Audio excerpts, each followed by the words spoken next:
Olá! Meu nome é Julia Abraão Eu sou a Tiziane. e esse é o terceiro episódio do podcast Fantropologia. E hoje a gente vai falar de scam. E scam, a Tiziane está feliz porque a gente vai falar de scam. Eu acho que scam é o tipo de coisa que quem sabe é quem tava lá. Sim. Quem presenciou. Quem viu a febre acontecer. Quem estava no Tumblr quando a Nora apareceu com aquele batomzinho vermelho. Inclusive, estou dela. Eu acho que quem cresceu com scam é quem lembra de scam. O resto das pessoas não sabem o que é scam. É. Mas Ou assim. chegou atrasado. Eu acho que é aquele negócio, tipo assim, quem tava durante a época do One Direction lembra o que foi o One Direction. Sim. Quem tava na época de Scam lembra o que foi Scam. Ninguém vai entender o fenômeno que foi a Josefina Frida. Exatamente. Então, Scam é uma série norueguesa que foi lançada no dia 25 de setembro de 2015 e terminou em 2017. E ela foi feita pela Julie Andam. E quando eu digo ela foi feita pela Julie Andam, eu quero dizer essa mulher fez tudo. Ela escreveu, produziu, editou, de direção. Ela fez literalmente a série inteira. Ela tinha muito amor. Foi basicamente ela em tudo. Como é que é o nome? Os créditos é tipo Julie Andam, Julie Andam. Sim, ela fez tudo. Ela devia ter ganhado algum prêmio. Cara, esse Scam devia ter ganhado muito mais coisa do que Do realmente que ganhou. ganhou. Exatamente. E aí a gente tem, assim, o plot geral da série. Scam é uma série que seria considerada, tipo, adolescente. É norueguesa. Ela tem 4 temporadas. E ela foca num grupo de estudantes do ensino médio, basicamente. E basicamente tem um grupo de meninos, eles são amigos e tal. E cada temporada foca em um personagem. Então a primeira temporada foca na Eva, a segunda temporada foca na Nora, a terceira temporada foca no Isaac. Quem pegou a referência pegou, não vou explicar. E a quarta temporada foca na Sana. Então, cada temporada foca em um episódio, um personagem. E, basicamente, lida com, tipo, dificuldades, desafios e drama de quando você é adolescente naquele país. É isso. Você tem algo a acrescentar sobre o plot do esquema ou esqueci de alguma coisa? Acho que você falou, é isso mesmo. Cada temporada tem essa coisa de ter um adolescente em foco. E apesar de poder parecer repetitivo, não é, porque cada um tem a sua própria trama. Então, tipo, a vida de um vai continuando enquanto a vida do outro tá lá. Às vezes eu acho que elas não se sobressaem, elas não passam uma junto da outra, mas, tipo, Não, é tipo seguindo. tipo continuativo, então, tipo assim, aonde a primeira temporada parou, a segunda continua, só que o ponto de vista mudou. Então você tá Sim, vendo outra história de outro personagem, mas a história do personagem da primeira temporada tá continuando no fundo. exato. Então, isso eu acho interessante, porque você meio que vai, tipo, eu gosto muito da terceira temporada, porque você vê o, a continuação da história da Nora no fundo da história do Isaac. Sim, e quanto a isso faz com que, por exemplo, a Eva fique uma personagem muito legal quando ela não tá no foco. Exatamente. Eu juro que eu tentei por muito tempo segurar um shade pra Eva, mas eu juro que eu vou tentar ser legal. Eu acho que a gente Tá. pode mencionar que tem um comparativo com Skins. Isso é outra série que é Quem Lembra, Lembra. Skins é uma série da Kaia Scaladario, que é a menina de Maze Runner, que ela é brasileira e A tal. F. A F, exatamente. É a série da F. E ele tinha um sistema parecido com... Só que ao invés de cada capítulo, cada temporada, era cada episódio. Não era tão... Assim, eu falo que Skins engatinhou pra Scam correr. Sim. Tipo, foi tipo isso. Porque Scam, eu acho que ele aprimorou muitos aspectos de Skins. Skins, eu acho que também tinha uma hiperdramatização Da da vida dos adolescentes. Assim, era realista, tipo, a questão dos problemas que eles têm, mas era hiperdramatizado. Era um negócio mais intenso. Enquanto Scam, eu acho que tem um ponto de vista bem... Mais realista. Também tem uma questão também de ser séries de diferentes contextos, né? A gente já pode entrar nesse tópico sobre qual é o formato delas é diferente. Então, Skins tem um lado que ela tem que puxar a atenção do público adulto, porque o público adolescente não vai sustentar Skins. Então, Skins é uma série que eu falo que é de adolescente pra adultos. Uhum. É uma série sobre adolescentes pra adultos. E Skam é de adolescente. Bom, a idade dos atores não fala muito sobre adolescência. Mas assim, é uma série sobre adolescentes para adolescentes. E eu acho que é por isso que Skam acaba entrando num lugar que Skins entrou pra chocar. Porque quando você vê Skins na época da adolescente, você fica com medo de sair na rua. É. Entende? Todo mundo tem algum trauma da F no banheiro. Ou do sei. taco de beisebol. Isso, exatamente. Enfim. E Skam não tem isso. Skam mostra, tipo, um lado que, tipo, tá tudo bem você ter esse problema. E você acaba se identificando com esses personagens. São problemas, tipo, Mas não são avalaçadores, tipo, seu mundo vai ser revirado. São problemas do seu dia a dia, que vão estar presentes com você. Sim. E, assim, o que eu gosto muito é que o estilo de direção, acho que, da Julie Andam, ele é, assim, algo que a gente nunca tinha visto. Pelo menos não na época. Sim. E, assim, até hoje eu tenho dificuldade de encontrar conteúdo que tenha o mesmo estilo de direção que ela teve pra essa série. Eu acho que a parte mais importante dessa direção é que ela deixa espaço pro silêncio. Então, as cenas, elas têm espaço pra você se sentir desconfortável, pra você ficar. Ninguém vai falar nada? Tipo, Sim. não é naquele sentido, tipo, aquele close dramático que dura pra sempre. Não, é que na vida real você tem. Esses silêncios assustadores. E, tipo, E é bizarro desconfortáveis. que eu lembro, eu acho que é a Nora que ela tá sentada assim, parada. E, tipo, linda, maravilhosa. Ela tá linda, tá maravilhosa. É claro, a atriz é perfeita. Só que ela tá parada e você fica. E aí, vida?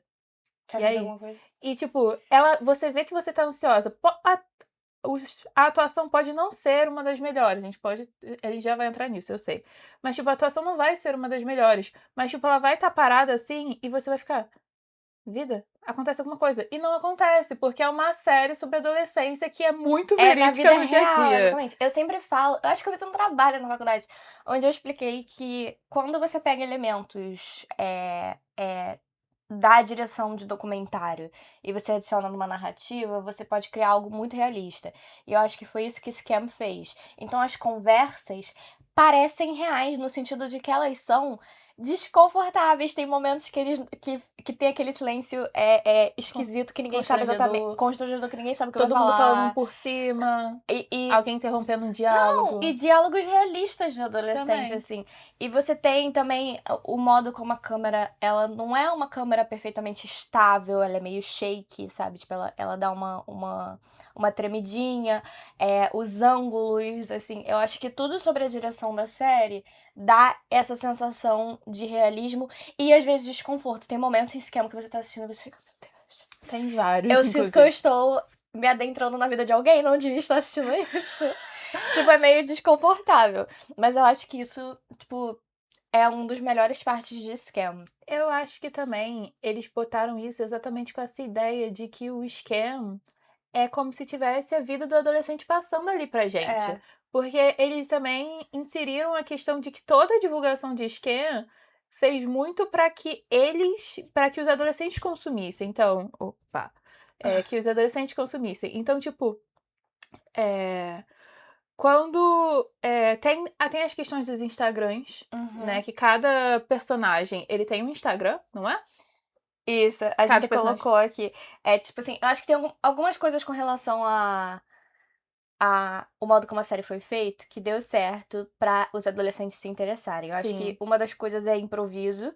Tipo, os roteiros. Cara, eu lembro quando ela divulgou os roteiros da terceira temporada. Não tem nada. Eles improvisaram tudo.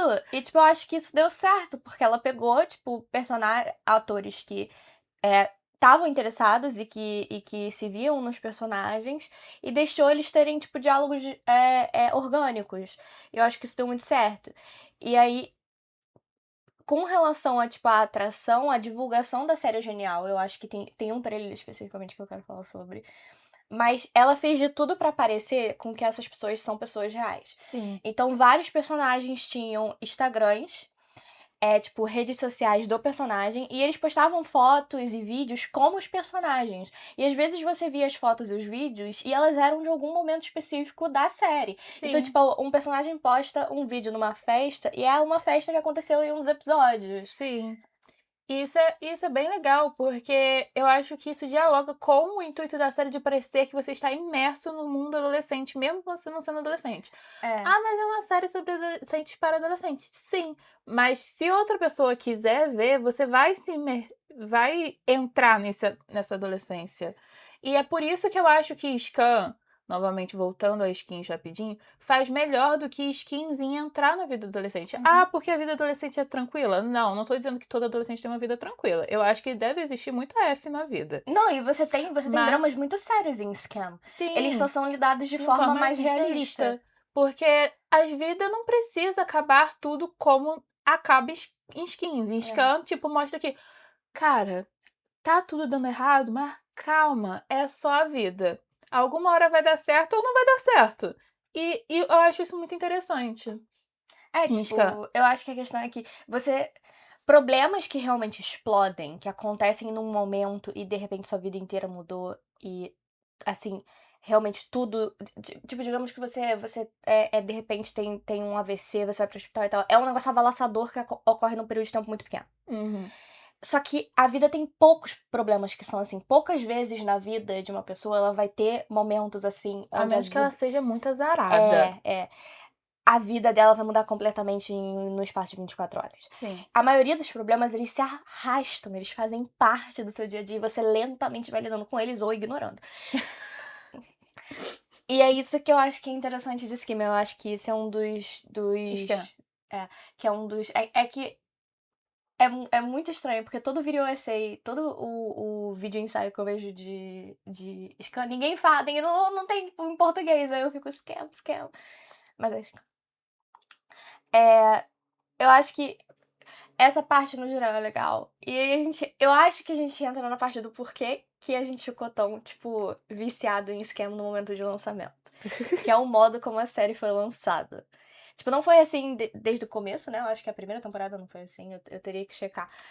Eu comecei a acompanhar pela segunda, então eu não sei como Todo a primeira mundo- temporada aconteceu. Amiga, ninguém liga a primeira temporada. Eu já vou falar da primeira temporada. Eu tenho muito o que falar. Cara, Scam fez um negócio que nenhuma outra série fez. E até hoje, a gente não tem ninguém que replicou isso tão bem. Que é basicamente, a série é lançada em clipes. Então, clipes de... Tem clipes de 3 minutos até clipes de, tipo, 10. E eles são lançados uma vez por dia.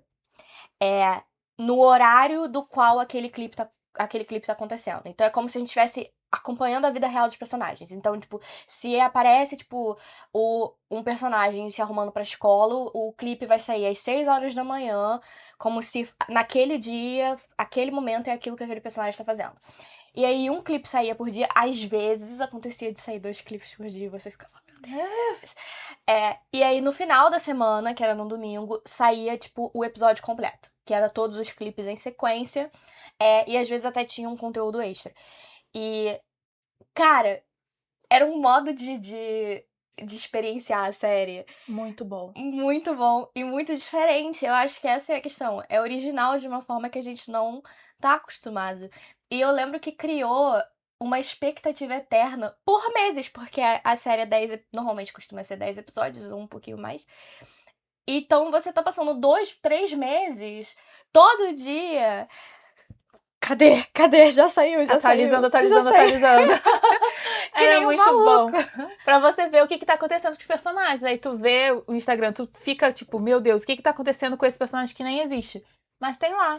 E eles vão atualizando. É bem interessante. É muito interessante. E eu acho que Skam, não sei, eu não sei exatamente, mas pra mim, Skam foi muito bom na época que lançou, porque mostrou que o público está mudando. Atualmente nós temos o TikTok. Na época de Skam, não sei. Não tinha. 2015? Não tinha TikTok. No Ainda tava no auge lá. No mínimo, assim, se tivesse, não tinha ainda estourado. É, porque não... 2015 ainda era uma vibe Snapchat. Sim. Então, tipo, o TikTok ainda não tinha estourado. Atualmente, eu até gosto de dizer que se Skam da Noruega tivesse lançado atualmente, seria um fenômeno muito maior, porque eles usariam TikTok. Nossa, com certeza. Isso é.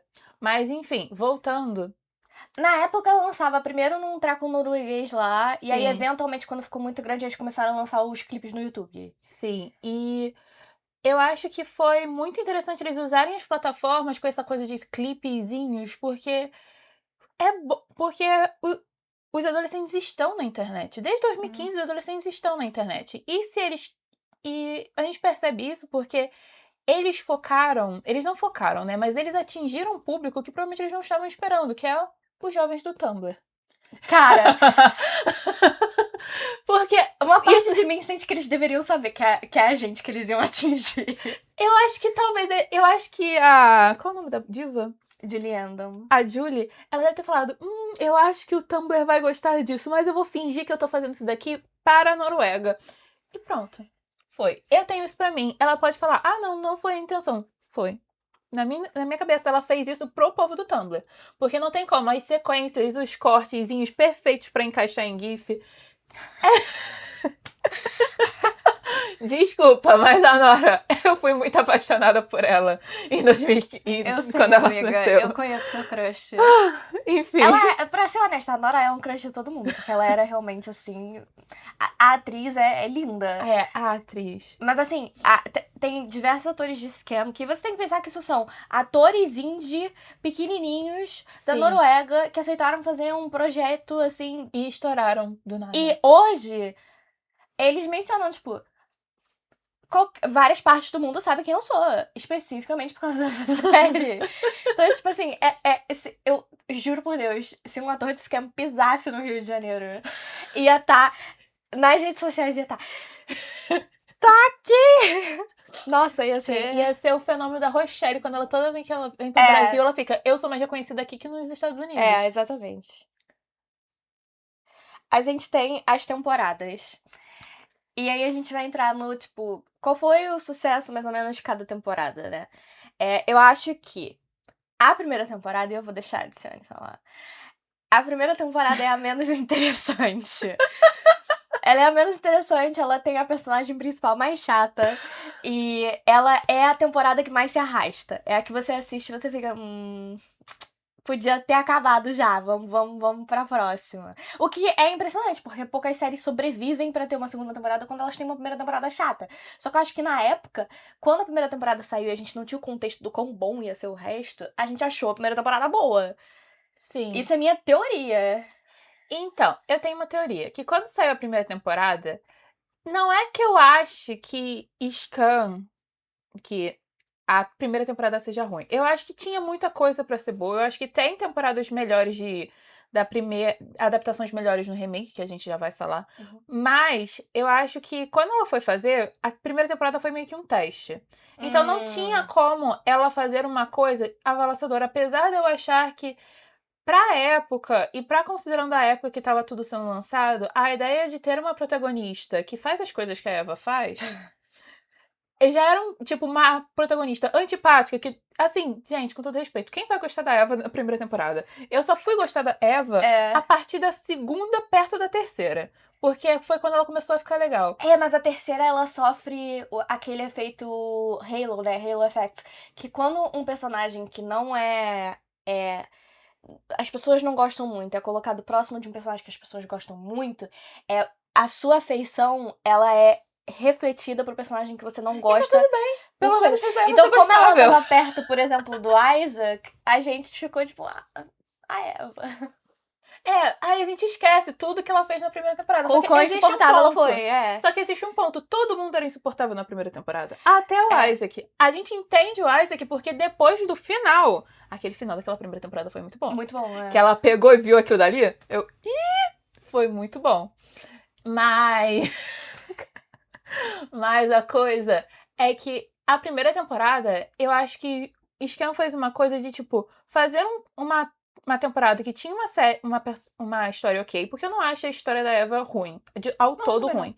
Eu só acho que, tipo, é aquela questão, comparado às outras, ela não é tão interessante. Tipo, a Nora é outra temporada, por exemplo, a segunda, eu não vou falar exatamente da Nora, mas comparando a Eva com a Nora, que é muito fácil de comparar as duas, a Nora tem uma personalidade muito mais gostável do que a Eva. Palatável, né? Palatável, isso. Porque a Nora também é meio chatinha. Mas assim, ela é mais palatável. E na época também todo mundo pedia pra uma Nora. Ninguém tava querendo uma Eva. Então, quando a Eva veio, eu acho que chegou a esse ponto de que ela não é. Ela foi feita para ser um teste. Porque tem toda a questão de que Scam saiu com o intuito de fazer com que os adolescentes acessassem o site lá da Noruega. É uma historiazinha meio assim. Então, tipo, as pessoas assistiam lá e talvez. Eu não sei como foi o repertório da primeira temporada, mas eu acredito que tenha sido minimamente bom pra ter uma segunda. Então, assim, eu não acho que é. Então, eu acho que é por isso que a primeira temporada, que quando você olha, você fica. Que coisa! É porque realmente é uma primeira temporada pra ver se vai dar certo.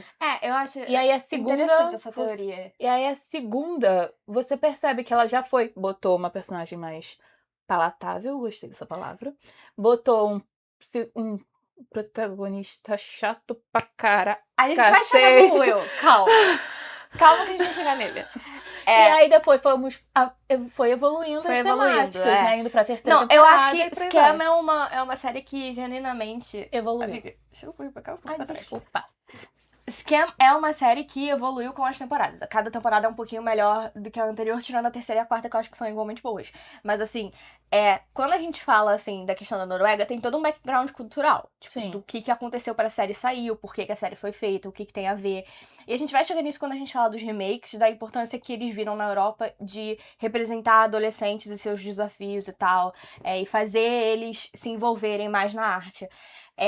Mas já que a gente tá falando das temporadas, o meu ponto de vista da primeira temporada é parecido com o da Tsane, que é tipo assim, é a primeira temporada, ela é importante porque ela, tipo, ela te deixa a pá, assim, do universo. Sim, você vai conhecendo, você conhece todos os personagens dela na primeira. Na primeira, Você já conhece a Nora, você já conhece o Isaac, inclusive, eu não gostava do Isaac na primeira temporada, eu achava esse garoto um Mas saco. é porque o Isaac, ele aparecia muito pouco. E ele era um chato. Ele era muito reprimido. Mas assim, eu acho que Scam também é uma série única que, apesar de você poder ver tudo e ter uma consistência, você também pode ver as temporadas independentes. E ver uma evolução dos personagens quando você vê todo mundo junto. Tem muito personagem que você começa odiando e acaba amando. Eu acho que é muito difícil você fazer uma série que você tanto consegue ver ela de forma contínua, quanto você consegue assistir ela temporada por temporada. Então, tipo, se você só quer ver a segunda temporada, você pode ver a segunda temporada de todos os remakes, que a gente vai chegar nos remakes, e você não vai, tipo, necessariamente sofrer muito de perda. A segunda temporada, eu acho que a questão da segunda temporada é que ela tem uma das personagens que todo mundo mais ama, que é a Nora.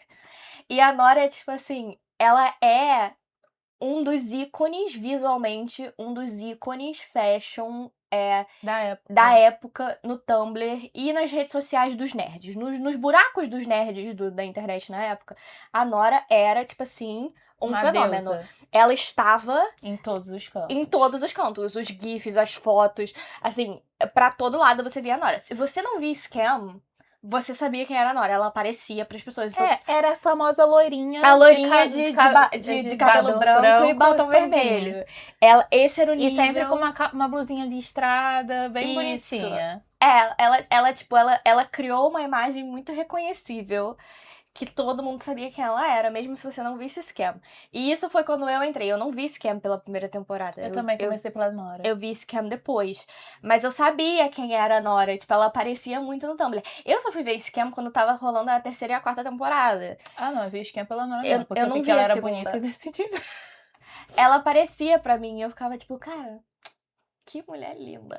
Mas enfim, a segunda temporada ela tem um foco em um desafio de adolescente, né? Que é uma questão de assédio.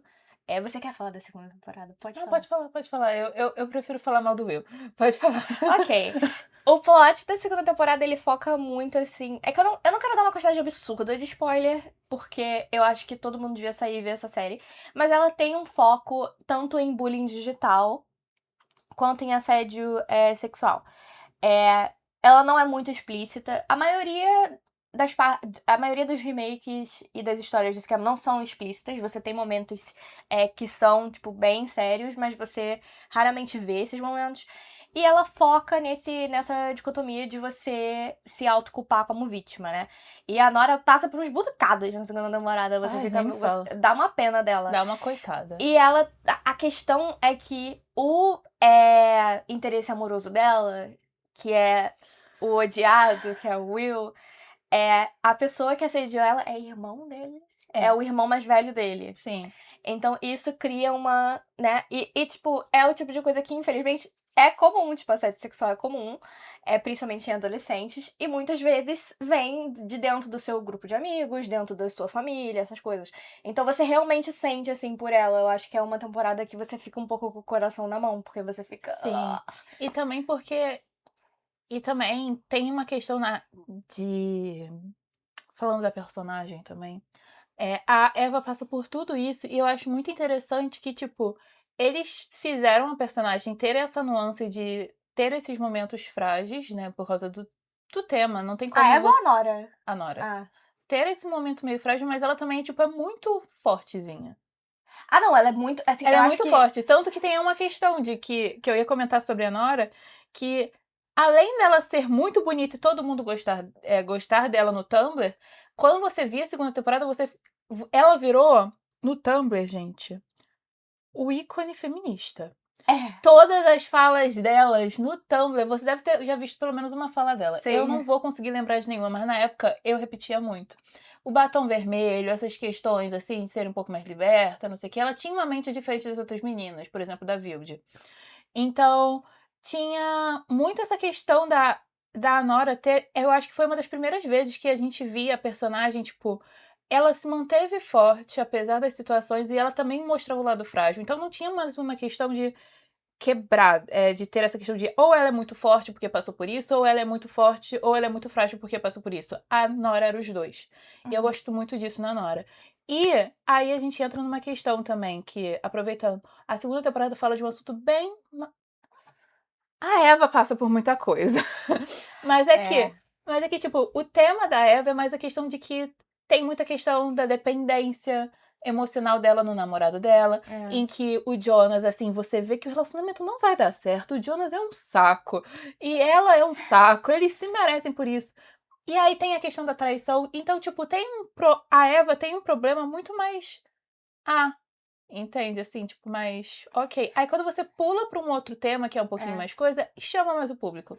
E isso, eu acho que é o que fez a segunda temporada e pra frente a Julie notar que, tipo, ela vai ter que engatar numa história em que fale de um tema do adolescente que o povo não queira saber exatamente. Eu acho que a Eva também, atualmente, seria mais aceitável porque as pessoas estão voltando a essa questão da traição. Abordar a traição de um jeito mais ok. É uma questão que é ainda mais comum do que qualquer outro problema em scam. Talvez o do Isaac seja também muito comum. Sim. Mas assim, o negócio da Eva é uma questão de você estar adentrando no mundo romântico. Exato. Você ser um adolescente aprendendo a como uma dinâmica de uma relação amorosa funciona. E isso, normalmente, com muitas pessoas e muitos adolescentes, termina em cagada. Vocês se machucam, vocês fazem coisas erradas. E eu acho que é por isso que talvez... a temporada da Eva parece ser meio indiferente.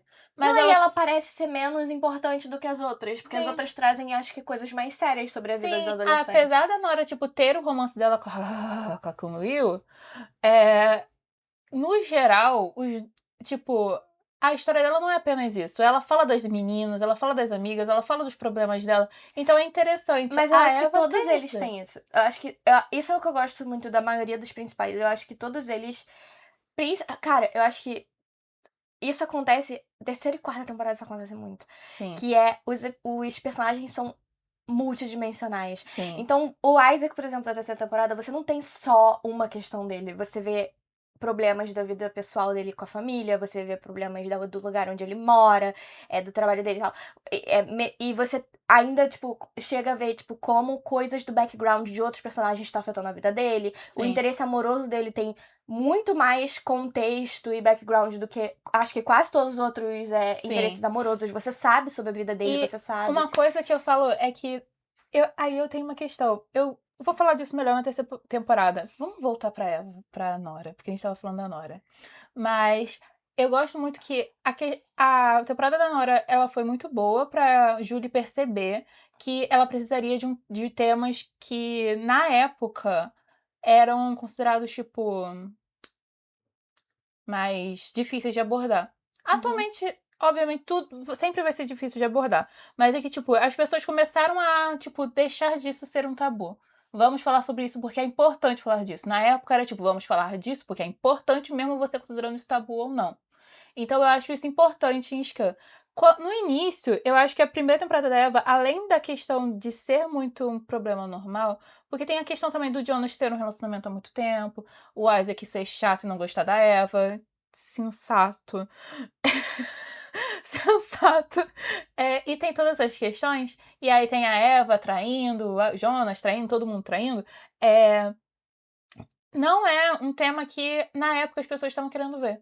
Atualmente, eu acho que se a Eva tivesse lançado, talvez as pessoas engoliriam ela um pouco mais, porque eu acho que a forma que ela seria abordada seria diferente. Então é por isso que coitadinha da Eva. Mas a Nora foi perfeita, eu gostei muito da... Tem umas coisas assim, lá e acolá, que eu não curto muito de como foi abordada atualmente, né?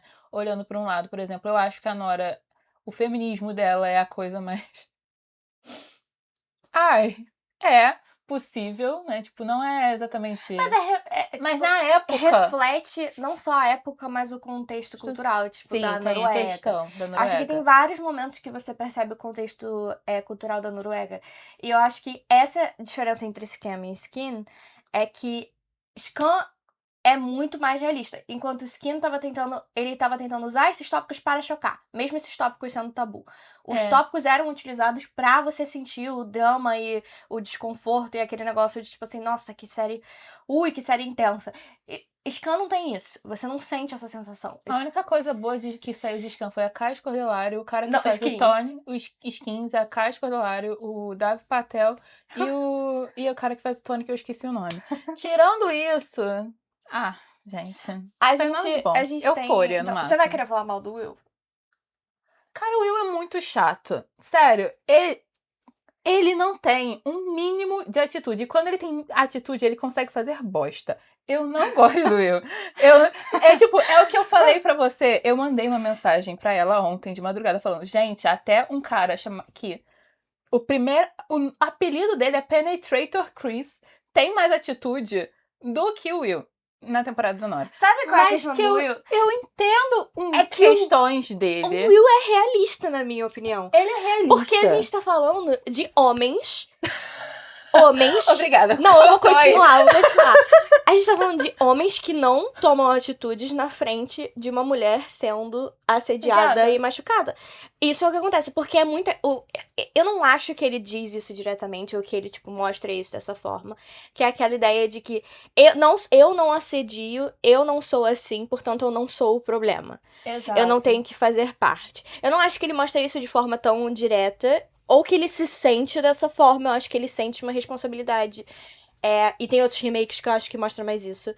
Mas ele também não faz nada. Ele paralisa, parece que ele não sabe o que fazer. E, tipo, tem um contexto mais complexo, que é a questão que é o irmão dele. Mas, ao mesmo tempo, gente, às vezes dá vontade de chacoalhar o garoto e falar, é sua namorada? Eu gostaria que ela não... Pra mim, seria muito bom se, pelo menos na Noruega, ela tivesse ficado longe desse garoto. Mas eu até gosto, mas tipo, continuando a história deles nas outras temporadas. Eu gosto mais dele, a relação deles funciona melhor depois. Mas na temporada deles você fica meio com muita raiva do Will. Eu não sei quem gostava do Will na segunda temporada. Eu sei que tinha muita gente que gostava, mas eu não sei como. Mas eu acho, porque é difícil pra gente ver esse contexto e lembrar da época. Sim. Porque hoje, com a série completa, a gente gosta do Will. Tipo, o Tumblr gosta do Will. Só que, tipo, quando você assiste a segunda temporada, você fica com raiva dele. Porque você fica, cara, ela tá passando por tudo isso, é a garota que você ama. E, tipo, isso é outra questão também. Eu acho que eles são um dos casais mais longevos. Tipo, um dos casais que eu mais acho que vai dar certo em longo termo. Tipo, a Nora genuinamente ama o Will e o Will genuinamente ama a Nora. A Eva, espero que ela dê um pé na bunda não, mas do a Jonas. Eva e o Jonas não vão sobreviver depois do ensino médio, amiga. Ai, graças Não vão. a Deus. É uma relação, Graças a Deus. puramente de adolescente. E aí, a gente chega... Gente, na terceira temporada. A terceira temporada é o fenômeno de Skam. Skam estourou na terceira temporada. Estourou por causa da terceira temporada. A terceira temporada fez Skam. Skam é o que é por causa da terceira temporada. Sim. E quando eu falo fenômeno, eu quero dizer a internet parou pra ver Skam na época. Tipo, Skam todo estourou. mundo tava assistindo Skam. De repente, tava todo mundo falando disso. A internet era só Skam direto. Tava no Trending Topics todo dia. Todo dia. E, tipo assim, começou antes da série começar. E aí é que eu entro. O trailer da terceira temporada é genial. Porque na primeira e na segunda temporada você não liga muito pro Isaac. E tem momentos até que você acha ele chatinho. Tipo, você nunca odeia o Isaac. Ele só é, tipo, um garoto adolescente meio, tipo... eu cheguei a odiar. Ele na primeira temporada ele era muito chato. Eu só achava ele whiny, sabe? Tipo, reclamão. Mas quando chegou no final, você começa a entender o Você Isaac. começa a entender E aí, ele vai escalando que quando chega na temporada dele, fica... o público antes esperando a temporada dele e todo mundo do lado de fora vendo que é, tipo, uma das primeiras... Eu acho que pelo menos pra mim, foi uma das primeiras mídias queer que teve, assim, em Eu acho que contato. A questão é que não foi só... Eu não acho que cai entre as primeiras mídias queer, cai entre uma das primeiras mídias queer adolescente realista. Sim. Tipo, genuinamente bem feito. Essa é a que questão. A intenção não é, tipo, o garoto sofrer ou gostar de um hétero. É muito interessante que, tipo... E também não é, tipo, certo. Não é um estereótipo. Tipo, graças não era... a Deus, sim. Porque, gente, eu sei que 2015 parece que, tipo assim... 2015 foi ontem. Mas mesmo em 2015, a gente ainda... não tinha tanto... LGBT ainda não fazia tanta parte da nossa... Headstopper ainda não tinha nascido. Então, tipo assim, a gente ainda não tinha tanta representação queer desta forma. Representação queer que não era o personagem secundário, extravagante, queen, diva, sei lá o quê. A gente tá falando de um adolescente que usa moletom, bonezinho pra trás e tá... que ficou a vida inteira fixurado no melhor amigo e tá, tipo, rodado de um bando de gente chata, hétero, e ele não sabe o que fazer. Eu tenho raiva do bonezinho dele, porque ele fica com aqueles 2 fiapos pra fora que eu fico aqui. E sabe o que é legal? Na terceira temporada você começa a gostar do Jonas. A terceira temporada é a única temporada que você gosta do Jonas. É a única temporada que você gosta do Jonas. Porque o Jonas é o melhor amigo dele. Mas o que eu queria mencionar é que o marketing pra terceira temporada... foi muito bom. Foi uma sacada de gênio. Porque o trailer... E, cara, você tem que assistir. Eu falar aqui não vai adiantar. O trailer da terceira temporada... Eu lembro quando eu vi o trailer da terceira temporada. Todo mundo lembra quando viu esse trailer. Porque foi o trailer... Porque antes você tava tipo... terceira temporada do Isaac vai ser legal. Quando o trailer sai, você percebe que a Juliana não estava com medo de lidar com o assunto e realmente tomar na cara a sátira. Porque o trailer da terceira temporada é o Isaac num locker room enorme, com um bando de garoto, e ele tá sentado no banquinho, tá todo mundo em pé, e eles estão, cara, sei lá o que, era leite, não é? Eles estão abrindo, tipo, caixinha de leite pra comemorar alguma coisa, e o leite explode e desce pelo rosto do Isaac, e o trailer termina com ele todo cagado de leite, assim. E na época, essa imagem... Cara, foi explosivo. Todo mundo tava, tipo... A gente saiu de animado pra terceira temporada pra desesperado pra essa temporada sair. Sim. Porque foi um trailer, assim, tão bold, né? Tipo, tinha que ter tanta atitude pra você lançar um trailer dessa forma da terceira temporada que eu acho que ganhou o respeito de muita gente. Que muita gente ficou, tipo, cara... E aí teve a terceira temporada. Que foi um momento canônico na vida de todo mundo. Foi incrível. Foi um momento... Eu acho que tinha muita gente que se identificava com o Isaac e era apaixonado pelo Evan. Ou ao contrário. Nunca vi muito ao contrário, mas era incrível. Mas a questão é que a terceira temporada, ela lida com 2 tópicos principais. Que é repressão de identidade sexual, então representação de você ser gay e queer. E doença mental, especificamente bipolaridade. Bipolaridade, aí eu acho que Skam foi uma das primeiras a realmente entrar em bipolaridade da forma como entrou. Sim. E você tem 2 personagens diferentes, eles têm um pouquinho de um age gap, que eu acho que o Evan é 1 ano, 2 anos. Ele 2 anos. É 2 anos. Ele tá acabando o ensino médio, eu acho. O Isaac tá, eu acho que no 2º ano, e o Evan tá terminando. E você tem 2 personagens que estão lidando com coisas muito sérias dentro de casa. Os 2 estão tendo problemas. Você tem o background do Isaac, que a família dele É cristã, né? É cristã. Cristã pra cacete. A mãe dele tá sempre mandando mensagem. Nossa, toda vez que o telefone dele tremia na tela, eu ficava nervosa. Eu ficava nervosa. Eu tremia por ele. Porque era sempre a mãe dela mandando, tipo, um verso da Bíblia. Ou falando, vem me visitar, porque a mãe dele tá... Ela já tá no hospício na terceira, né? Tipo, ela tá... Eles não falam no hospício, ela está numa clínica. Porque ela enlouqueceu, deu uma surtada. E o pai dele é mega ausente, só manda dinheiro pra ele morar num dormitório com a Nora e o Eskiel, que a gente vai falar do Eskiel depois quando a gente falar de outros personagens. Como ele. E ele tem... O Isaac tem muitas camadas pra ele. Eu acho que isso é que importa. Porque não é só a repressão dele ser queer. É todo o ambiente dele e os traumas dele que afetam como ele... Ele morre de medo do Jonas odiar ele por ser gay, dos amigos dele não gostarem dele. E aí você tem o interesse amoroso dele. Que é o crush de todo mundo. De todo mundo. Que é o Evan. E o Evan é a representação bipolar da série. Ele é bipolar. E você vê... Porque você tá vendo pelo ponto de vista, o Evan parece ser uma pessoa muito volátil. Porque no momento ele tá, tipo... All in, vou reservar um quarto de hotel pra gente passar uma noite. Pra gente ter um date maravilhoso, sei lá o quê. E no outro ele tá, tipo assim... Some, dá ghost no Isaac. E você fica tipo, gente, que babaca. E aí quando... Aí você se sente na primeira temporada de novo. Você se sente na primeira temporada de novo. Você fica, o que está acontecendo? Porque... E tipo, porque você tá vendo do ponto de vista do Isaac, o Evan. Aí quando é revelado, tu fica...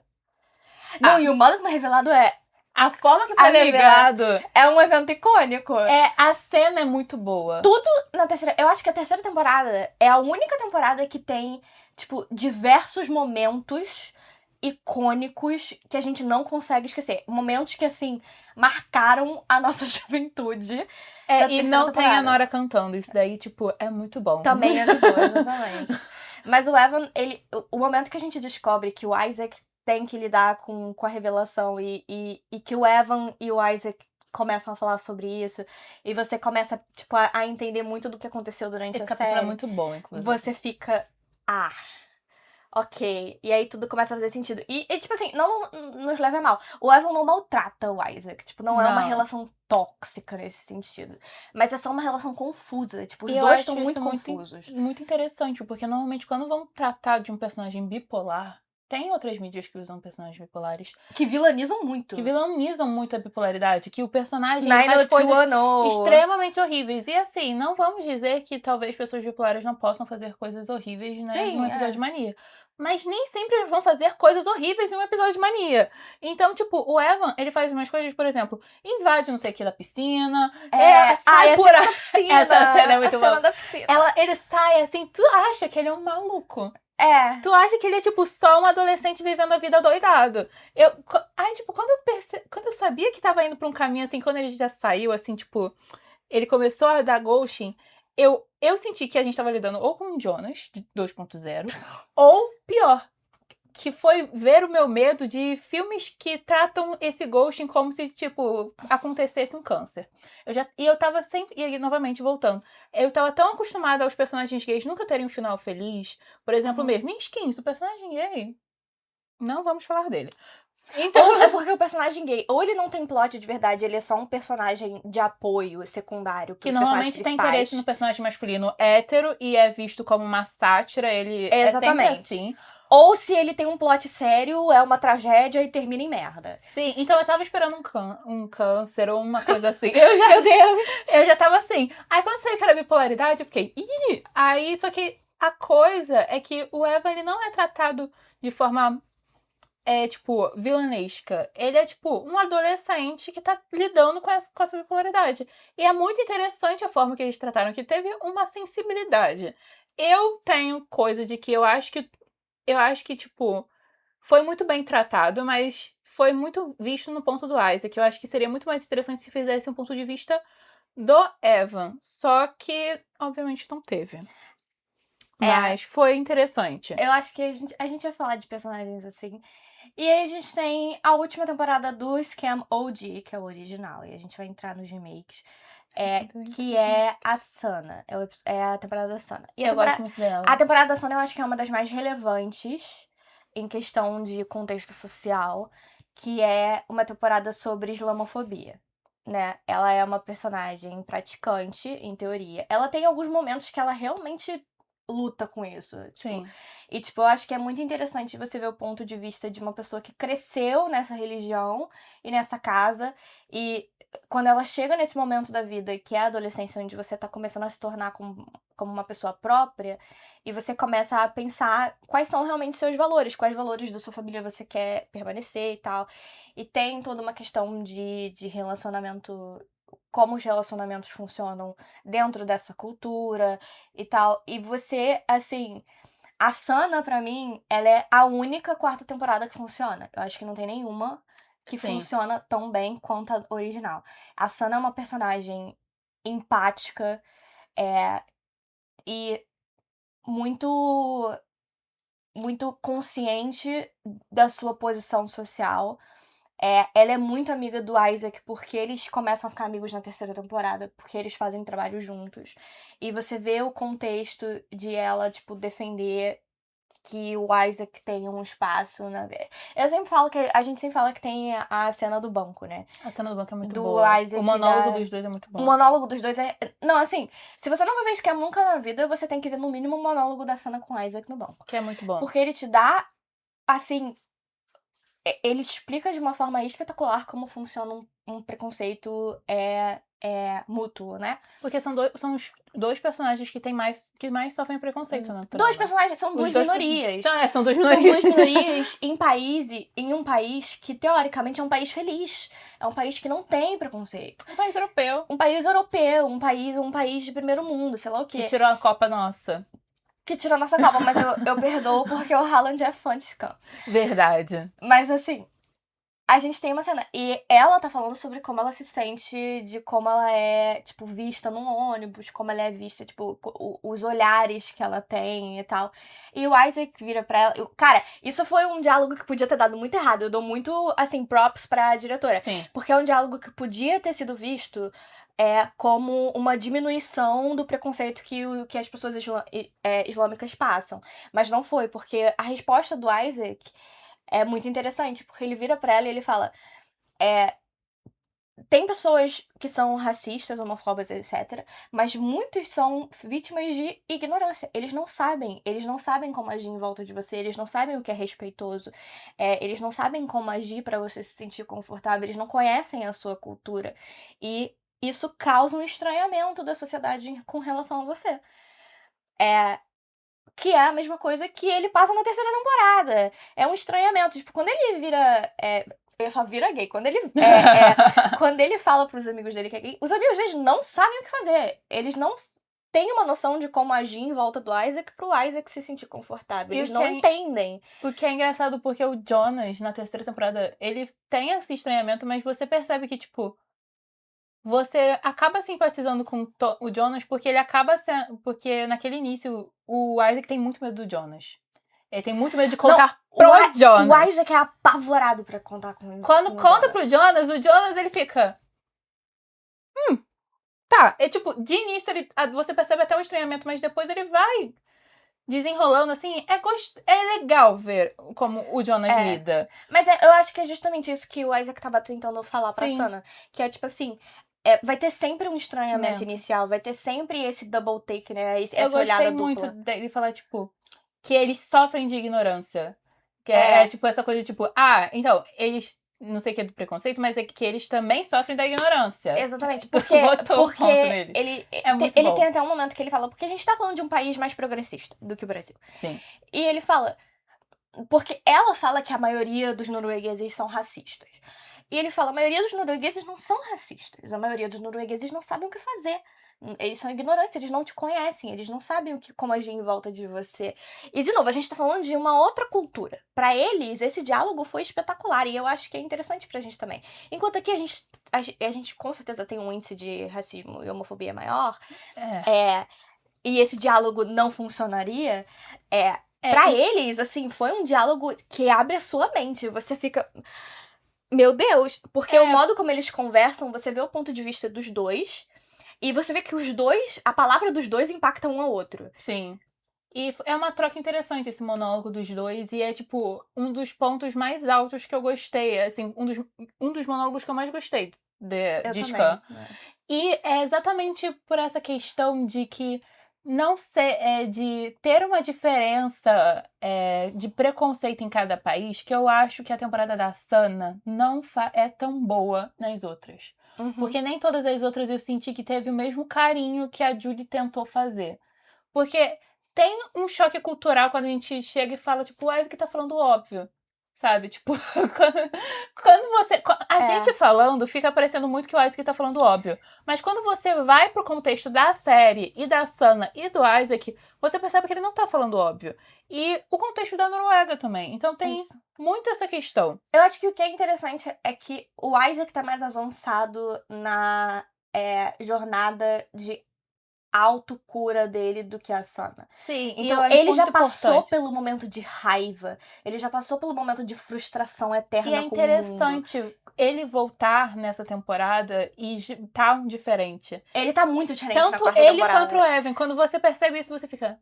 Uau. E essa é a coisa muito boa de Scan. You know what that is? E o casal da quarta temporada. O casal da quarta temporada. É muito bonitinho. Eu gosto muito. É um ótimo casal. E, de novo, é um modo de desconstruir que todos os casais islâmicos são arranjados, se odeiam, estão lá por... É muito bonito. Por dever e sei lá o que. Eu acho que é muito interessante. Eu sou apaixonada no casal. Eu esqueci o nome do bonito. Você tem um momento... Com todo respeito, esqueci. Eu também esqueci, eu sempre esqueço o nome dele. É porque quem liga pra ele conta a Sana. Mas você tem alguns momentos na quarta temporada que são muito interessantes. Porque o Isaac, ele é o Isaac que leva um murro de um dos amigos do interesse amoroso da Sana. E a Sana... Cara, a cara da Sana quando ela vê o Isaac sangrando... Sim, nossa. A cara dela despenca. Porque o Isaac... Eu acho que em algum momento da terceira temporada, o Isaac e a Sana viraram melhores amigos, na minha opinião. Eles viram. Eu acho que eles ficam muito próximos. Eu acho que essa é uma das únicas versões de Scan que faz isso. Nem todas lidam com essa amizade. E quando ela chega e ela... Porque ela tá lidando muito com esse conflito de ver o lado ruim do Slan e o lado bom, né? E ela sente... ver o lado ruim e bom dos dois lados, que ela sempre achava que era muito preto e branco. Exatamente. Então quando ela vê aquilo dali, ela sente. Ela vê a homofobia que o Isaac sofre. E, tipo... O momento... Eu não vou contar exatamente o que acontece no momento, se é exatamente homofobia. Tipo, tem uma discussão sobre o que acontece. Eu não vou contar. Eu acho que cada um tem que assistir e tirar suas próprias conclusões. Uhum. Mas... O momento específico que ela vai pra fora, que tá rolando uma festa, um negócio assim, um karaokê, e ela vai pra fora e ela vê, tipo, as pessoas, né, tipo, os amigos lá do interesse amoroso dela, tipo, em volta, e os amigos do Isaac, com o Isaac, a cara dele inteira sangrando. Gente, é uma imagem muito potente. A cara dela despenca, ela bota a mão assim no rosto, e tipo, quando ela bota a mão no rosto do Isaac, ela fica, você tá bem? E sei lá o quê. Meu coração parou, porque, tipo, ai meu Deus! Tipo, eu acho que é uma temporada muito...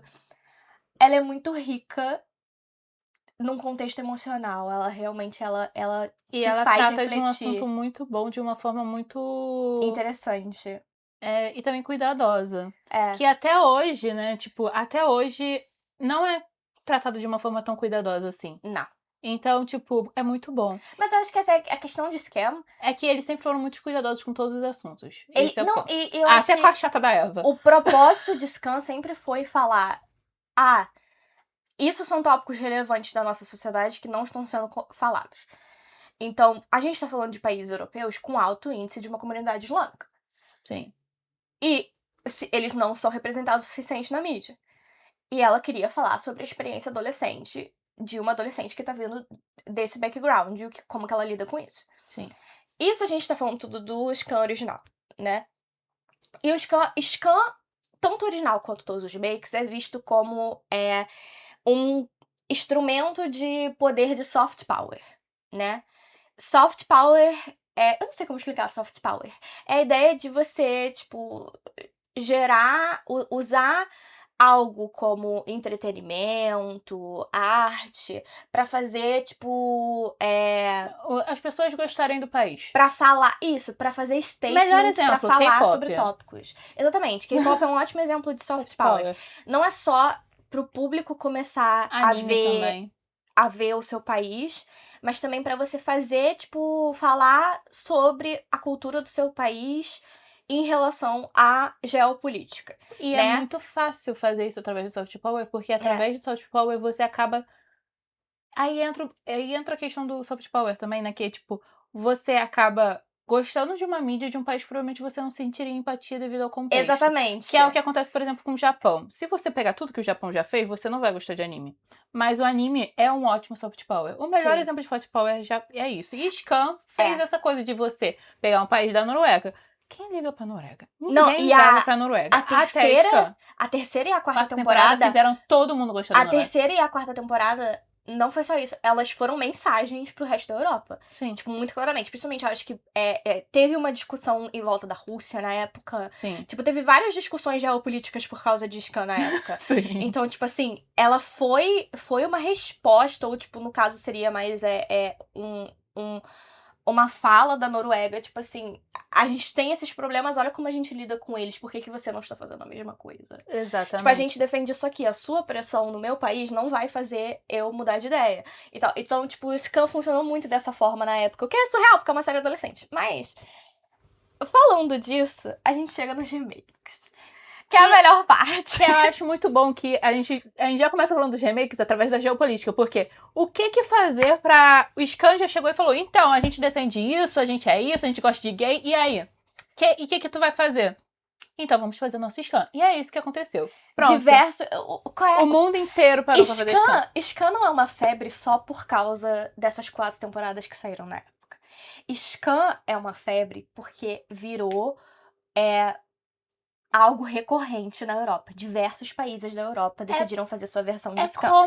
E, tipo, não é uma versão, tipo, uma adaptação que não é bem Scan. Não. Literalmente pediram como é que é o nome da Julie? Direitos. Pediram os direitos pra Julie. E ela aprovou pra todo mundo. Ela tem algumas coisas específicas que ela falou, não quero que você faça isso, não quero que você faça isso. A gente vai entrar nisso. Mas ela permitiu que todo mundo fizesse a própria versão. E aí, cada país que decidiu fazer sua versão fez a mesma história, a exata mesma história, só que com a lente do seu contexto cultural. Sim. E isso parece que seria chato, que seria, tipo, a mesma série várias vezes, mas não é. Porque você não... Eu acho que é um modo perfeito de você mostrar o quanto o país que você tá e o contexto que você tá muda como a sua história e a sua experiência adolescente vai ter. Então, todo adolescente tem os mesmos problemas no mundo inteiro. Mas o lugar onde eles vivem, a sociedade que eles frequentam, muda como esses problemas afetam a vida deles. Eu acho que isso que é interessante de você ver os remakes de Scan. Sim, porque não vai ser a mesma história sempre. Por exemplo, eu comentei, a temporada da Eva é muito chata na Noruega, mas tem outras temporadas que continuam chatas. Sim, eu não vou negar não vou passar pano pra Eva. Mas assim, todas as primeiras temporadas vão ser sempre mais chatas que as outras. Mas vai ter uma outra temporada da Eva, eu não lembro qual, mas tem outras temporadas em que a Eva, você gosta um pouquinho mais dela. Que ela passa por coisas diferentes. Então é interessante. Uma coisa que eu ia comentar também sobre isso é que como eles criam... Isso faz com que, tipo, não apenas eles peguem esses personagens que todo mundo gosta da Noruega e eles botam em outro contexto. E é o contexto que acontece no país. Então, nem sempre vai ser a mesma história. Não, você vai aprender coisas sobre cada país que vai você ser diferente. assiste. E basicamente como funciona é que você tem a versão de todos os personagens. Então, por exemplo, se você tem a Nora na Noruega, você tem a Zoe na Bélgica. E elas são espelhos. Elas são o mesmo personagem. E toda versão tem, tipo... Nem toda versão tem todos os personagens, mas a maioria dos personagens principais estão em todas as versões. E todo mundo sabe, tipo, as versões de todo mundo. É, tipo assim, é icônico. Eu não sei não, mas eu E tento. aí a série... Tiziane, mas você tem o cérebro de um peixinho dourado. Você esquece tudo. E aí você tem o que a gente chama dos eventos canônicos. E esses eventos canônicos, eles são momentos que são críticos pra história do personagem que vai aparecer em todo remake. Então é tipo checkpoint, sabe? Quando você joga videogame, você tem a bandeirinha que salva o seu progresso até ali. E aí você precisa chegar ali pra você continuar. É tipo isso. Então, por exemplo, se você tem a terceira temporada do All Not, que é um momento específico. O All Not vai acontecer de uma forma ou de outra em todos os remakes, sem exceção. Como a gente vai chegar no All Not é que muda levemente e às vezes drasticamente. Sim. E o All Not, que é uma cena, pode ter diferenças, pode ter momentos diferentes, mas ele vai, tipo, deixar os nossos personagens no mesmo momento emocional e de plot que os outros. Então, por exemplo, o 21-21, que é uma cena muito icônica. Que é a cena que eles finalmente decidem ficar juntos e tal. 21-21 é, tipo assim, uma das melhores cenas. E é 21-21 porque acontece às 9h21. Sim. O 21-21 acontece em todas as cenas. Em todos os remakes. É que cada remake talvez aconteça em um lugar diferente. De modo diferente. Levemente diferente. É exatamente isso. São pequenas mudanças. O beijo da piscina, por exemplo, que é o beijo icônico da terceira temporada, na França aconteceu na chuva em vez de na piscina. Mas ele aconteceu. Porque ele é um checkpoint importante pra história. Apesar de o caminho até lá não ter sido exatamente o mesmo. Os interesses dos personagens talvez não sejam exatamente os mesmos. Entende o que eu quero dizer? Coisas sobre eles mudam. É uma ideia, tipo, você vê que quem estava envolvido em Skam, em qualquer país, eles tinham carinho pela obra original. Não tem como fazer Skam sem ter o carinho pela obra original. Porque se você tirar esses pontos, as pessoas vão virar e falar: mas isso daqui não é Skam. Não, e tinham, acho que... Isso daqui não é a Nora. Tinha um comprometimento em manter a ideia de fazer esses temas funcionarem no seu país e ainda manter o personagem. Eu acho que tinha esse comprometimento com manter esses temas e com representar a sua juventude, a juventude do seu país. Eu acho que a França faz um ótimo trabalho nisso, porque, por exemplo, a França é uma das únicas remakes que tem temporada original. E um dos tópicos de uma das temporadas originais é sobre perda de audição na juventude, que aparentemente é um grande problema na França. E, tipo, eles pegaram o Skam e usaram pra falar sobre um tópico relevante pra juventude deles. Então, eu acho que isso é o maior requisito que eles têm pra cada remake, assim. Eles focam muito nisso. Eles pegam temas ou da versão original e também temas relevantes do país. Eu acho que é muito bom. Eu acho que, assim... Cara, você tem que ver algum remake. Você não pode ver só o OG. O OG é muito bom, mas você tem que ver. O OG é muito bom, mas você tá perdendo muito não vendo os remakes. Apesar de, tipo, ter remakes que você fica... Nem todo remake é bom. Essa é a coisa. Nem todo remake vai ser bom, nem todo vai ser palatável.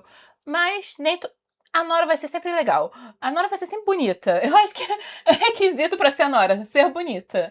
Não, mas ela eu acho que é um dos personagens que é mais visualmente igual em todas as porque sempre tem que ter o batom vermelho, o cachecol. Isso, o cabelo. É por isso que Skam não tem no Brasil, porque quem vai usar aqueles cachecol da Nora aqui no Brasil? Quero ver. Mas eu gostaria de um Skam Brasil, seria interessante. Também. Mas aí a gente chega, tipo assim, eu acho que no tópico final é que cai mais na parte de opinião própria. Que é a parte de quais são as melhores temporadas e melhores personagens e os melhores de cada remake, né? Eu já vou começar com uma opinião assim. No geral, eu gosto muito do norueguês. Eu sou muito saudosista do original. Pra mim, as outras temporadas foram muito boas, mas nem todas elas, algumas chegaram.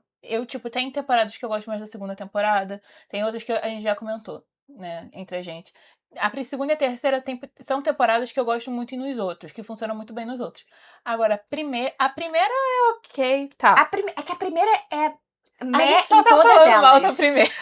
A primeira temporada é mais ou menos em todas as versões. Agora, a quarta, pra mim, não tem como falar que é outra, que realmente, tipo, a quarta, ela é muito boa só ali, porque parece que só o norueguês teve entendeu a temporada. Não era apenas falar sobre isso, é tipo fazer os personagens verem os lados do preconceito, lidar com eles. E o conflito interno da Sana. E o conflito interno da Sana. Cara, ninguém faz tão bem. A única quarta temporada que dá certo é a do original. Isso eu entrego pra você. Eu gosto que talvez seja o contexto da Noruega. Talvez, eu não sei muito bem. Pode ser, a gente não sabe. Eu não sei muito bem. Eu acho que a questão do original é que...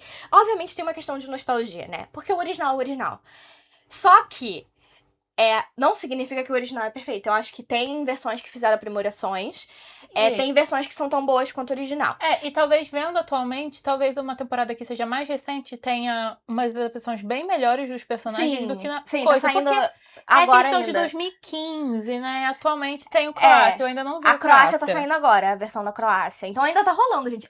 Isso é o que eu quero dizer com Skam virou Skam por causa dos remakes. Porque a febre, ela foi arrastada, ela foi continuando porque continua tendo remake. Então toda vez que tem um remake, a gente tá lá saindo os clipes todo dia. E a coisa é que eu acho isso muito legal, porque, tipo, tinha tudo pra Skam cair no esquecimento. Porque Skam cair... A temporada da Sana, gente, foi o... Vocês acham que a Skam tava pra ser cancelada? Não, é o auge. Ela não continuou porque a Julie fazia tudo. Quem postava os stories, gente, não tinha mais aquela coisa de postar, programar story, programar post no Instagram. Não. Não tinha ainda, né? Ela ia lá e ficava o dia inteiro fazendo isso. Então, era cansativo a época da temporada. Então, isso daí, eu acho que fez com que, né, a quarta temporada fosse a última, porque realmente estava desgastando. Ninguém vai ficar pra sempre num trabalho. Então, desgastou. E Skam durou pouco, tá? Foram só 3 anos pra sair as 4 temporadas. Sim. E considerando que a temporada da Eva foi teste... Se a gente for ir na teoria de que a temporada da Eva foi teste, então, tipo, foi realmente, tipo... Durou muito pouco, então o Skam poderia muito bem cair no seu auge e todo mundo esquecer. O que aconteceu foi que ela vendeu os direitos, então... Cada país da Europa... Eu acho que os Estados Unidos teve uma também. Eu lembro se era Texas...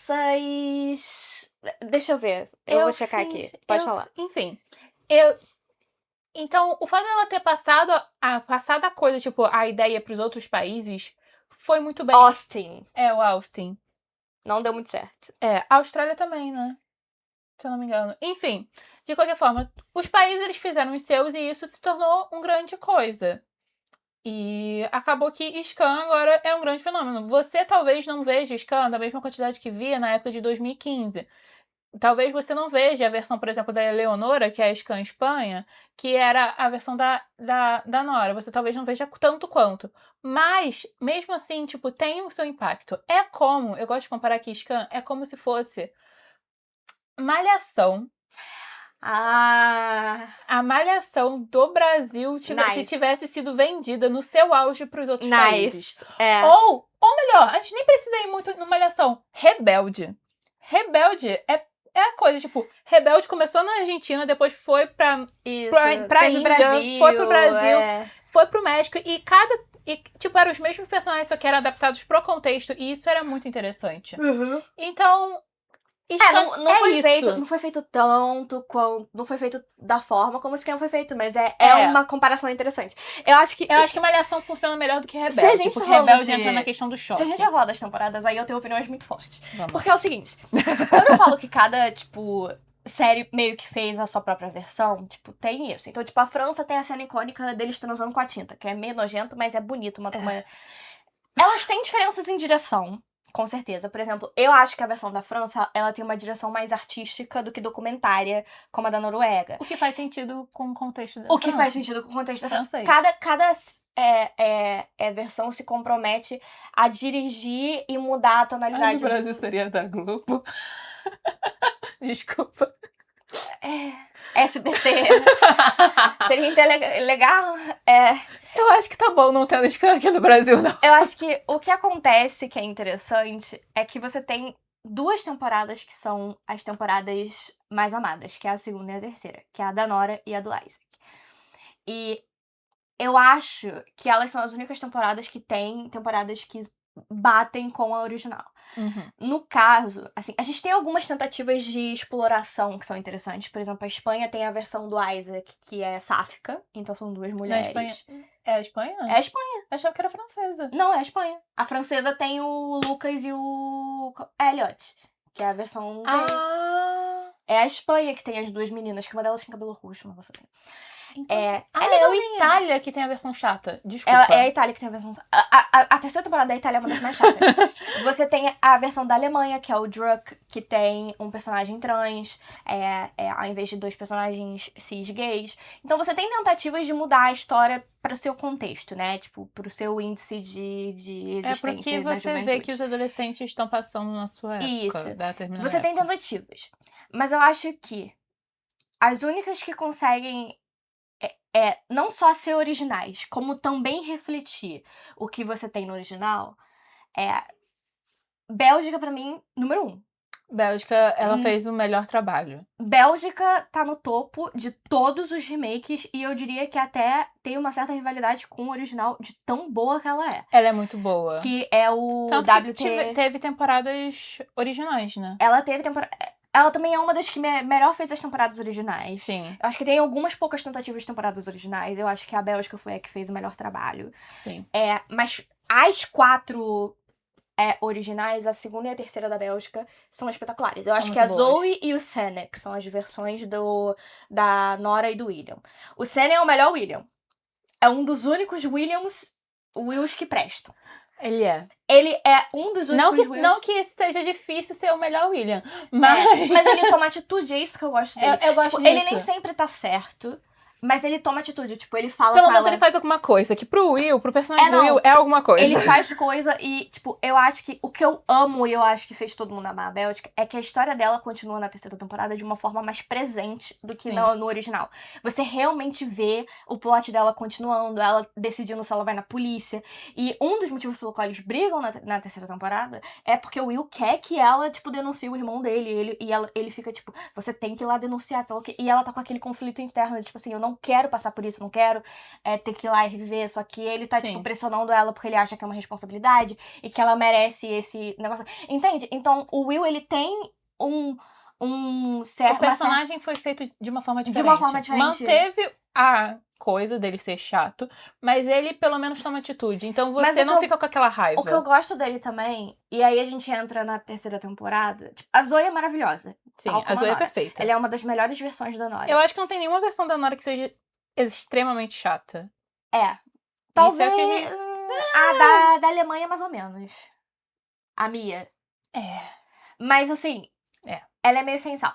Mas a Zoe é maravilhosa. E eu acho que o que faz a terceira temporada da Bélgica ser melhor... Eu tenho algumas coisas que eu gosto muito da terceira temporada da Bélgica. Uma delas é a relação de família de escolha com os colegas de quarto, né? Porque acaba morando num apartamento. O Isaac... Que lembrando que a mãe dele tá internada e o pai dele é ausente. A Nora. A Nora e o Senne, porque o Senne se muda pra morar com a Nora depois do que rola com o irmão dele. E você tem o Milan. O Milan, ele é uma versão do Ash, que é o do original, que eles chamam, a gente chama, né, de gay guru.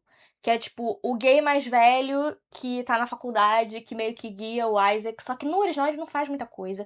E na maioria das séries ele não é muito importante, ele tá meio que só lá no background, ele é um pouco estereótipo. O da Bélgica é a única versão que ele realmente tem um papel de, assim, presente e de paternidade, assim, com as pessoas dos colegas de quarto. Tipo, o modo como ele apoia todos os personagens, ele apoia a Nora e o Senne. E os nossos queridinhos da terceira temporada da Bélgica, que é o Rob... Como é que é? Sander, né? Sander. Você tá pedindo pra pessoa que você acabou de falar que é o cérebro Rob de coisa pra lembrar o nome. É porque eu nunca pronunciei Sander na vida real, só na fanfic. Mas assim, eu só li o nome dele, nunca pronunciei. Mas enfim, o Rob e o Sander. E assim, o modo como ele trata o Rob é tipo assim... Tem um carinho tão absurdo, você ama o Milan. Ele é a melhor versão do Eskel. Ele é melhor do que a versão original, que é o Eskel. E você tem, tipo, um carinho geral nesse colega de quarto. Tipo, o Senne ama o Isaac, ele toma conta do Isaac na terceira temporada também. A Zoe é uma das melhores amigas do Isaac, ao invés de ser a Sana como é no original. Sim. E você tem uma relação muito saudável e muito bonita dos colegas de quarto que você não vê no original. Eu acho que isso elevou. E aí você tem uma questão de... eu acho que quase todos os grupos de homens são chatos. Quase todos. Todos eles têm Penetrator Chris, todos eles vão ser chatos. Não, eu tô querendo dizer dos amigos do Isaac, né? Que tem Ah, o Jonas sim. e os outros 2 insuportáveis. Quase todos. O da Eles Bélgica é são um dos menos insuportáveis, mas todos são insuportáveis. Porém, o James, que é o melhor amigo do Isaac, ele é mais insuportável, só que ele tem um papel menor. Porque você tem o Senna e o Milan. E eu acho que isso faz muito melhor Eu a acho série. que isso é bem melhor, porque você não bota... Porque a coisa da Noruega é que a gente chega... Eu não lembro quanto tempo passou da Noruega pra fazer a da Bélgica, não sei.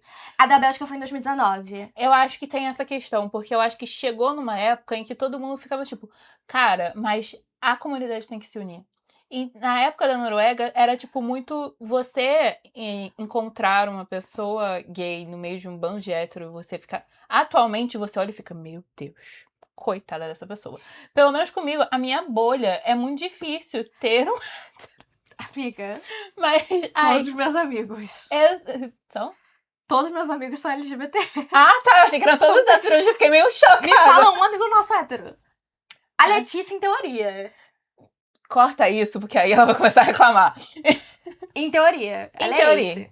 É esse. Enfim, corta isso. Mas eu nem acho que foi só isso. Eu acho que a questão é que. A questão é que adolescentes são chatos. É sim. normal isso. Eles são chatos, eles falam besteira e eles não sabem o que agir. Só que você sente falta do Isaac ter essa pessoa. essa rede de suporte. Lembra que eu ia falar? Exatamente isso. Tipo, na terceira temporada tinha muito essa questão, só que a rede de suporte dele era o Jonas. Que rede de suporte? A rede estava furada. Então, tipo, quando você vai pra Bélgica e você tem esse papel maior da Esquiel, é muito interessante. A cena... Tem 2 cenas que eu acho lindas entre... Tem várias cenas que eu acho linda na série. Eu gosto muito do tipo assim, Milan. Eu tenho vários, por exemplo. Milan? É do Milan. Tem uma cena que o Sander traz croissant, tipo, de um lugar chiquezinho pro Rob. E o Milan fica, eu queria que alguém me trouxesse croissant. E o Senna vira pra ele e fala... Quantos você quer? E ele sai, vai comprar croissant pro Milan. Eu acho muito Eu bonitinho. acho tão bonitinho. E você tem várias dessas cenas entre os personagens dos colegas de quarto. Você tem a cena que é quando o Senna e a Zoe tem uma grande briga e o Rob escuta porque, né? É um apartamento pequenininho. E quando o Senna vai embora com raiva, ele vai lá e ele abraça ela na cozinha, ela tá chorando, se desvinculando em lágrimas. E eu fico tipo, meu Deus, meu coração. E você tem... Assim, vários momentos assim que você sente realmente essa questão da família de escolha, que eu acho que conforme a gente tá chegando numa época mais atual, a gente tá se desvinculando mais da ideia de que a família biológica é o mais importante. Sim. E eu acho que isso é muito bem representado na terceira temporada. E a terceira temporada tem outros 2 características da Bélgica que eu acho que fazem ela ser tão boa ou talvez melhor do que a original. A primeira que eu acho que é a direção é a mescla perfeita entre o documentário desconfortável do original e a visão artística da França. Eu acho que é uma combinação perfeita. Eu acho que ele traz momentos de silêncio desconfortável e ângulos desconfortáveis Mas, nos momentos ao mesmo certos. tempo, artísticos, muito bom. Mas ele também traz cortes e modos de edição que são artísticos e interessantes. Então você não perde aquele requisito do silêncio constrangedor e da realismo, mas você também tem uma sensação de uma narrativa, assim, de uma arte bonita. Eu acho que uma cena que eu gosto é quando o In Every Universe, em todo o universo. Ah, sim. Que o Sander chega e ele pergunta, tipo, eu escolho você em todo o universo. E eles se beijam e tem um corte muito criativo pra eles entrando no quarto. E, tipo assim, então eu acho que tem coisas pequenininhas da direção que elevam a versão original. E a minha segunda coisa é que é a única série... Eu acho que é a única versão. Acho que outras versões talvez tenham feito coisas levemente parecidas. A gente tem até o soco do Isaac na 4ª temporada.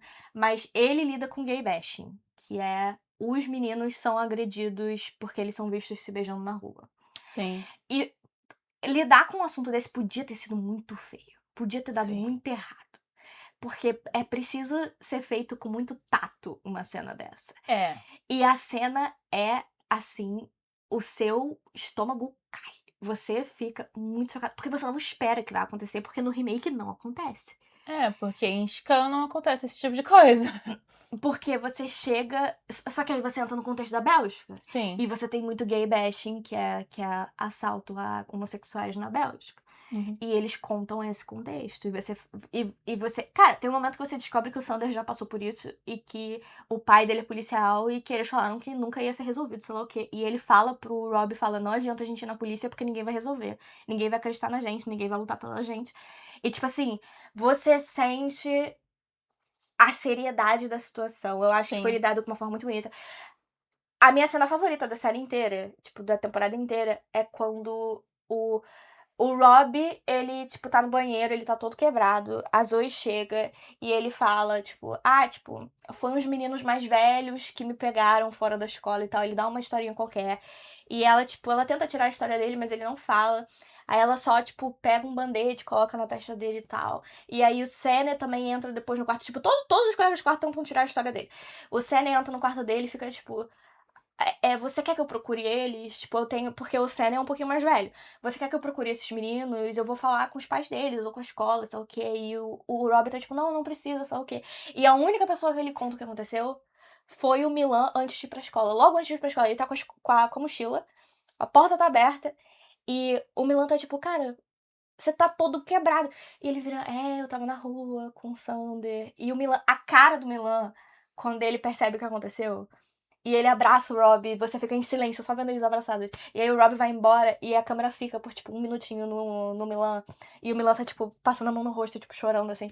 E eu lembro que eu fiquei, tipo... É visceral a reação, é visceral. E eu acho que é um dos motivos pelo qual a da Bélgica cria uma empatia e uma conexão tão grande com os personagens. Porque você vê qual é a realidade de certos adolescentes em certas culturas, né? Até, gente, trans no Brasil, assim, é uma violência absurda. E é a única temporada dos remakes que se teve essa atitude de lidar com esse assunto. Sim. Que acontece na Europa. É tal como acontece aqui. E foi, assim, realmente feito de uma forma com muito, muito tato e muito bem feito. E eu acho que isso deixou a relação dos personagens mais profundas e mais interessante e mais, assim... Eu Você acho ama o que Rob. foi. O Rob é, assim... Porque eu nunca achei que eu fosse sentir essa vontade de apertar a bochecha e abraçar, que nem eu sinto com o Isaac. Porque o Isaac, isso dá vontade. Ele é a melhor versão do Isaac. Tipo, o melhor remake. Pra mim, ele é a melhor versão do Isaac. Eu gosto muito da versão que bota. Que faz, né, os personagens serem mulheres, né? Que tem um relacionamento sáfico. Só que, tipo, o Rob, ele é muito bom. Ele é um Isaac muito bom. Eu gosto muito dele. Sabe o que eu acho que pode ter sido também? É que eu acho que cada remake, depois do primeiro, é o mesmo tipo pelo qual eu acho que a segunda e a terceira temporada especificamente, a terceira e a quarta do original deram mais certo. Porque eles foram começando a procurar atores melhores. Sim. E os remakes também foram começando a procurar atores melhores. Então você tem atores, na minha opinião, da Bélgica, que são muito bons. Eu acho todos eles tipo, muito você bons. vê que, tipo, no original tinha gente ali que nem trabalhava na atuação, era. Que tava lá por dinheiro, sabe? Então tem muito essa questão, né? E aí, quando vocês vê pros outros já tem pessoas um pouquinho melhores, né? Eu acho que é no Itália que tem os atores, assim, até mais famosinhos. Sim. Que até o Isaac é chato pra cacete. Tem uma... Eles são melhorzinhos. Mas, no geral, assim, tipo... Mas eu gosto muito do que a versão original... Eu também tenho essa questão de que, tipo, como você comentou... Os diálogos eram muito mais improvisados. E isso é uma coisa que eu senti um pouco de falta nos outros. Mas não é um negócio que senti falta, tipo... Eu acho que algumas versões fazem bem. Mas você sente um pouco de falta. Mas ao mesmo tempo você ganha algumas coisas também. Tipo, alguns scripts mais bem elaborados. Você percebe que, tipo, a Judy é, tipo... Os atores, eles não precisam improvisar porque a direção já tá muito boa. Então, eu acho isso muito bom. E é por isso que eu ia comentar. Na minha opinião, a Bélgica é um dos melhores remakes, né? A versão Bélgica. Tem outros que têm versões melhores, que tem coisas que eu gosto mais. Só que, assim, a Bélgica, no geral, é o que eu mais gosto. Em seguida da França, que eu acho ok. A da França tem alguns dos melhores atores. Eu acho que a questão... Eu acho que a França nem é questão de ter o melhor roteiro. Eu acho que é mais uma questão de... A direção dela é muito bonita, como você falou. Sim. E também os atores são muito, muito bons. A Itália também tem isso. Que eu acho que visualmente eu acho que é bonito, né? A forma... Eu, pelo menos, consumo algumas séries italianas. Então eu percebi a forma que eles tentaram construir o Scan Itália. que é muito bom. Uhum. Só que, pra mim, o que peca na Scan Itália é que o roteiro não é tão bom. Cara, Tem muita coisa que me peca no Scan Itália. alguma coisa deu errado no Scan Itália. Porque tinha tudo pra ser muito bom, Porque é um país, gente. mas deu errado. Eu não sei por que deu errado, Sim. na minha opinião. E, tipo, você vai chegar no Tumblr, ninguém vai estar falando isso. Porque tem tem uma questão de uma lealdade com o Scan no geral, no Tumblr. Que é tipo assim, você não pode falar mal de Scan, não importa qual é a versão. Mas, tipo, todo mundo, tipo, secretamente tem, tipo, as temporadas e as Favoritas. versões que odeia e que ama. E a Itália, pra mim, é uma das mais... Tipo, se você chegar, tem mais gif de outros remakes do que a da Itália. Da Itália é que tem menos gif. Porque tem alguma coisa errada. E talvez seja o roteiro, exatamente. Porque, assim... Na minha percepção, é o roteiro. Eu vi um pouquinho, né? Tipo, pelo menos da terceira temporada, eu vi mais fielmente a terceira e a segunda. A segunda temporada não é tão ruim do Scan Itália. Mas ela não é tão boa também. Ela fica naquele meio termo. Ela só fica, tipo... eu acho que xingou uma ninguém. coisa também... O terceiro, pra mim, xingou muita gente. Entende? Não, Tipo, eu fiquei com raiva da terceira a temporada. terceira temporada é bem... É porque os dois, eles não são... Eles não me geram empatia. Eu não gosto dos dois personagens. Sim. Mas, assim, tem alguns remakes Eu acho que a caracterização também do Isaac não ficou tão boa. Também tem isso. Cara, a questão do Isaac é que ele tem uma personalidade muito específica. Entende? Sim. Porque ele é um bro, tá? Ele é um Ele tem homem. o bonezinho pra trás. Entendeu? Ele tem o bonezinho dele pra trás, mas ele também é muito sensível e, assim, de uma forma muito emotiva. Então você E você gosta não via muito muito dele isso por no causa Scan Itália. disso. Você via, só que você não sentia que era o Isaac. Você olha pra ele e fica tipo... Você tem que sentir que mais é uma pessoa. os personagens, entende? Porque senão é só uma série diferente. Sim. Não é o Scan. E eu acho que tem alguns remakes que são só, tipo, são esquecíveis. Tipo, eu acho que a Espanha, só a temporada das Sáficas é memorável, porque é um spin diferente da original. O resto das temporadas da Espanha, eu acho que são bem esquecíveis. Sim, a temporada que botou, né, o Isaac e o Evan como mulheres é muito interessante. Porque você entra num outro viés, é abordado de uma forma diferente. E eu acho que foi importante porque tem a questão de que temos muitas mídias gays, mas não temos tantas mídias sáficas. E isso você vê em Scan. Toda a terceira temporada vai ser muito mais fácil você encontrar o Isaac e Evan como homens do que como mulheres. Tudo bem, ok, acontece. O Isaac e o Evan E inicialmente fala eram da contra- cultura de cada país também. Talvez tenham Então. países que têm uma cultura lésbica maior. Sim, também tem isso. Eu não sei exatamente. Ou talvez foi uma coisa, tipo, pra inovar. Porque tem essa questão também, que outra coisa também do Scan Itália. Não tinha muita inovação. Eu pelo menos, não achei no Scan Itália, eu não achei muita... A questão é que, assim, eu acho que as pessoas têm a impressão de que se você vai fazer um remake, vai ser uma cópia. Vai ser, tipo, copiar e colar. E não é assim. Você tem muitos modos de inovar uma história sem você necessariamente mudar os fundamentos Sim. dessa história. Eu acho que a Bélgica é um exemplo perfeito. Tipo, ela faz mudanças muito originais. Eu acho que ela é uma das mais originais, mesmo sendo que ela segue a história bem pé a pé com o original. Uhum. A França, eu acho que não faz... Tirando as temporadas originais da França, que eu acho que também são algumas das melhores. São boas. Quando eles pegaram pra fazer o deles, ficou melhor do que eles tentando adaptar. Pelo menos pra mim foi isso. Mas, tipo, é outra que, tipo assim... Fez, tipo... Seguiu bem pé a pé, mas ainda assim teve diferença. Eu acho que, por exemplo, a da Alemanha cai no mesmo buraco da Espanha. Que, tipo, tem partes legais...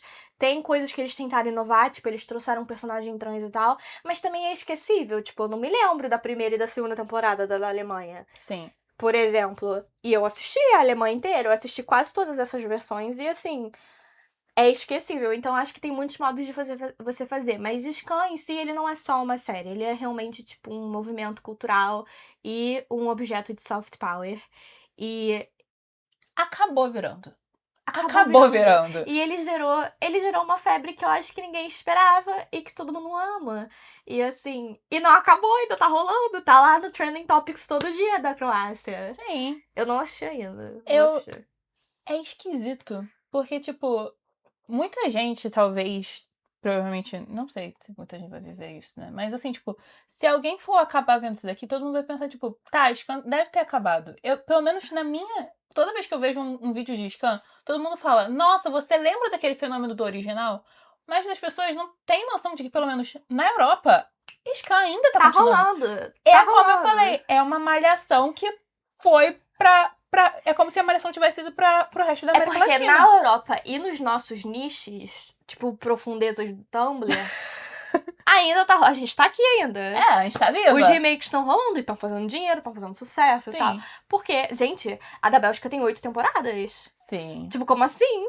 Incluindo uma temporada da pandemia, que era todos os personagens da terceira e da quarta temporada. Né? Isso.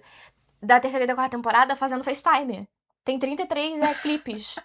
E são eles, tipo, conversando e, tipo, lidando com o sexo pelo FaceTime, lidando com estudar EAD, sei lá o que, durante a pandemia. Eu fiquei, tipo, gente... Isso foi muito bom.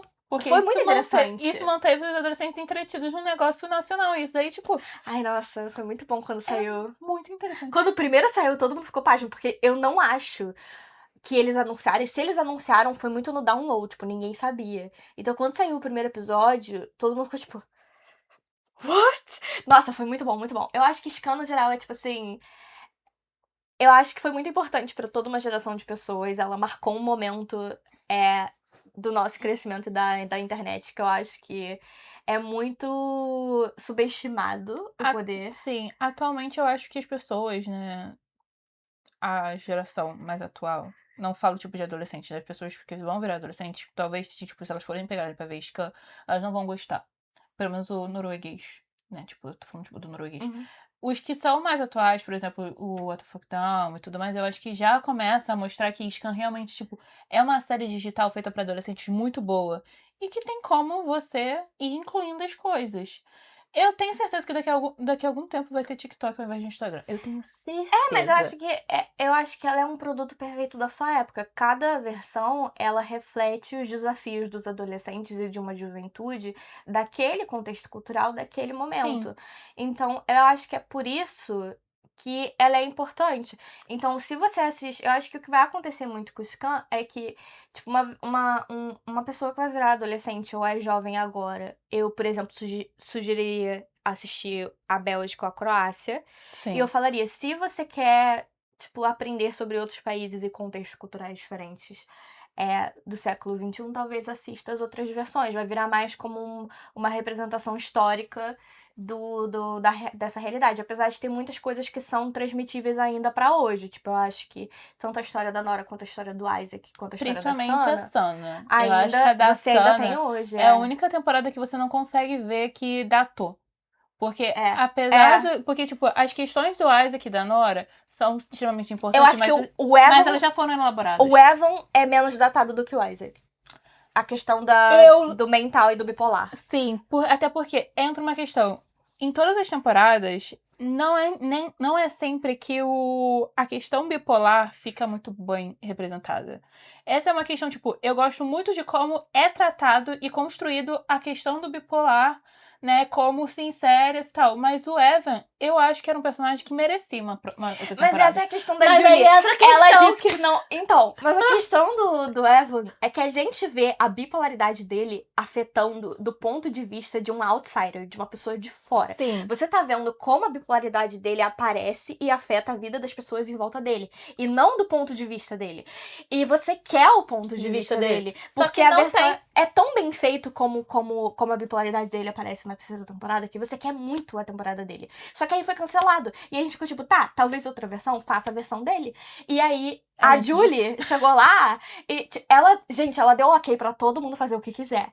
E alguma coisa que ela falou não pode fazer uma temporada do Evan. Eu não quero Também não pode fazer a temporada da Vilde. Isso, são eles dois, né? Você não pode fazer a temporada da Vilde e você não pode fazer a temporada do Evan. Você não pode tocar nesses personagens. Tanto que eu sei que teve um Scan que eu acho que foi o Bélgica, não lembro. Não sei se foi o Bélgica ou o da Alemanha, que fez a temporada da Vilde, só que eles fizeram uma coisa diferente. Não, mas também teve tentativa do Evan. A França tentou fazer do Evan. Porque a França, eu acho que é a sexta temporada da França, tentou fazer algo, tentou meio que burlar a regra da Julie, que ela fez uma temporada focada numa outra menina. Que tem o Evan e também. Tentou trazer... Tipo, colocar o Elliot como um personagem, tipo, um protagonista duplo. É o que fez pra fazer a temporada da Vilde. Que só que não deu tão botou certo. Uma segunda temporada da Nora, que era a Zoe, eu acho. Eu acho que era até a Zoe. Aí tem a outra personagem que eu esqueci o nome. Só que não deu tão certo. Então isso é muito certo. frustrante, porque a gente queria... E, tipo, gente, isso é Porque algo... são os dois personagens, junto com o Eskel. O Eskel. São os 3 personagens que todo mundo tava querendo na temporada. Cara, mas eu acho que a questão é que a gente... Essa mulher vai estar no túmulo e vai ter gente no cemitério falando: deixa a gente fazer a temporada do Evan. A gente tá infernizando ela até hoje. Vai botar o tabuleiro já pra dar os direitos autorais do Evan. Não, juro por Deus. A gente tá até hoje infernizando essa mulher pra ela dar o ok pra gente fazer a temporada do Evan. E ela não deu. Por algum motivo, esses são os únicos personagens que ela não deixa as pessoas tocarem. Então a gente tem temporada de um bando de... A gente tem a temporada do Arthur Eu acho que eu até na entendo França, ela. né?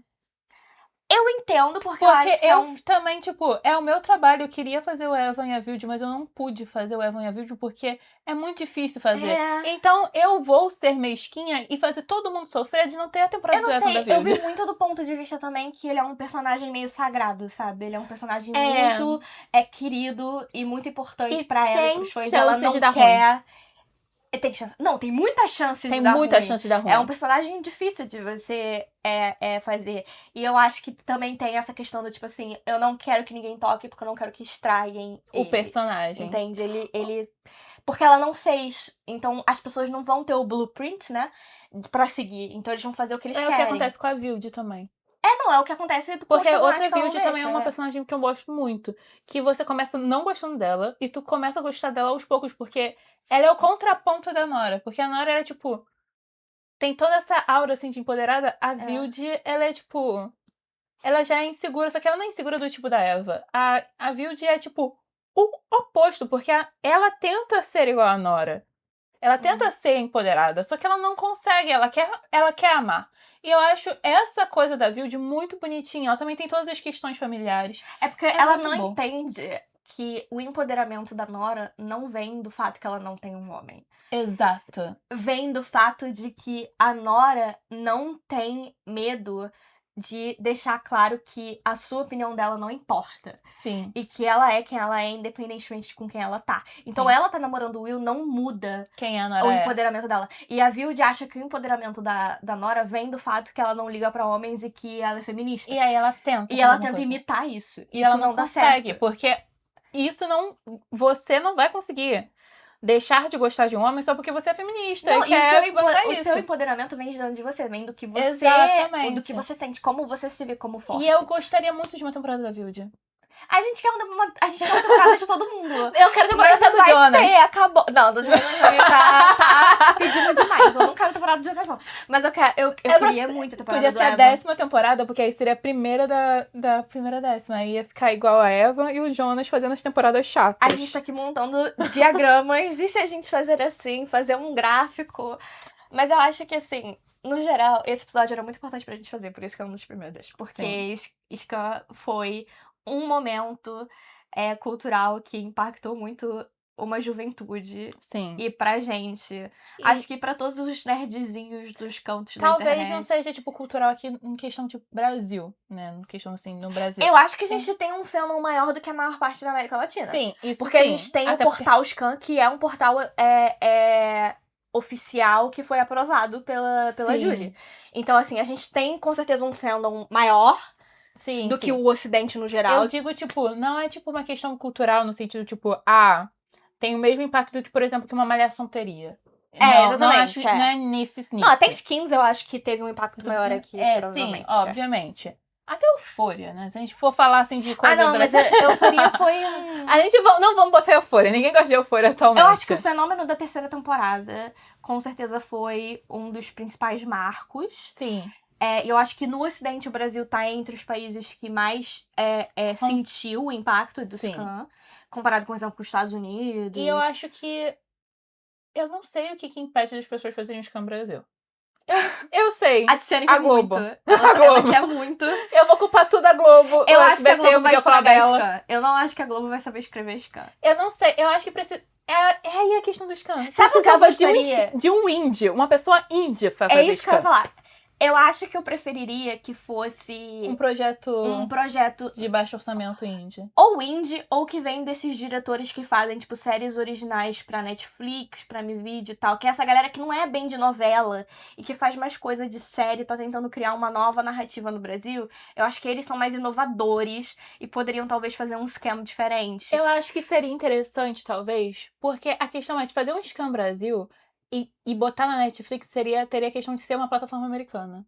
Aí eu não sei como funcionaria essa questão, né? Tipo, Eu acho que seria interessante também, porque o Scam Brasil ele teria que lidar com alguns problemas da juventude brasileira, como, por exemplo, disparidade econômica. Eu acho que seria muito importante. e eu acho que isso também seria importante também porque quando eu vejo original Netflix aqui que passa no Brasil, é sempre o Rio de Janeiro. E quando se passa no Rio de Janeiro, Uhum. só passa na Zona Sul. Aí, galera, todo mundo gosta do Brasil quando tá na Zona Sul do Rio de Janeiro. Mas ninguém gosta Até, tipo, você nem precisa ir pra outros países, não. Você vai pra Zona Norte, pras outras zonas do Rio de Janeiro, tu não vai querer ficar lá. Em teoria, aqui seria Brasília, né? Porque a maioria das versões de Scan se passa na capital. Seria Scam Brasília. Só que o problema de Brasília é que não tem muita gente lá, né? Pra fazer a série. É meio abandonada, só política. Mas, assim, eu aceitaria também outra cidade. Eu acho que seria interessante. Mas eu Sim. acho que, assim, no geral, eu acho que a gente faria algumas mudanças. Tipo, eu acho que seria interessante a temporada do Isaac ter uma pessoa trans ao invés de só duas pessoas gay. Eu acho que aqui é muito relevante. Sim. Eu acho que tem várias coisas que são relevantes brasileiras que a gente mudaria no Scam. A gente pode até talvez fazer um episódio do podcast fazendo o Scam brasileiro. Montando meu Scam brasileiro. Seria interessante. Mas eu acho que tudo que podia ser falado foi falado. Você tem alguma coisa a adicionar? Algum ódio mais interno a largar aqui? Eu odeio o Will. A Pode, gente acabou, sabe que pode você cortar. odeia o Acabou. Will. Nós temos É noção. isso. Mas. Eu também não sou fã do. Mas eu odeio mais o Jonas do que o Will, né? Pra ser sincera. Eu tenho uma raivinha dele.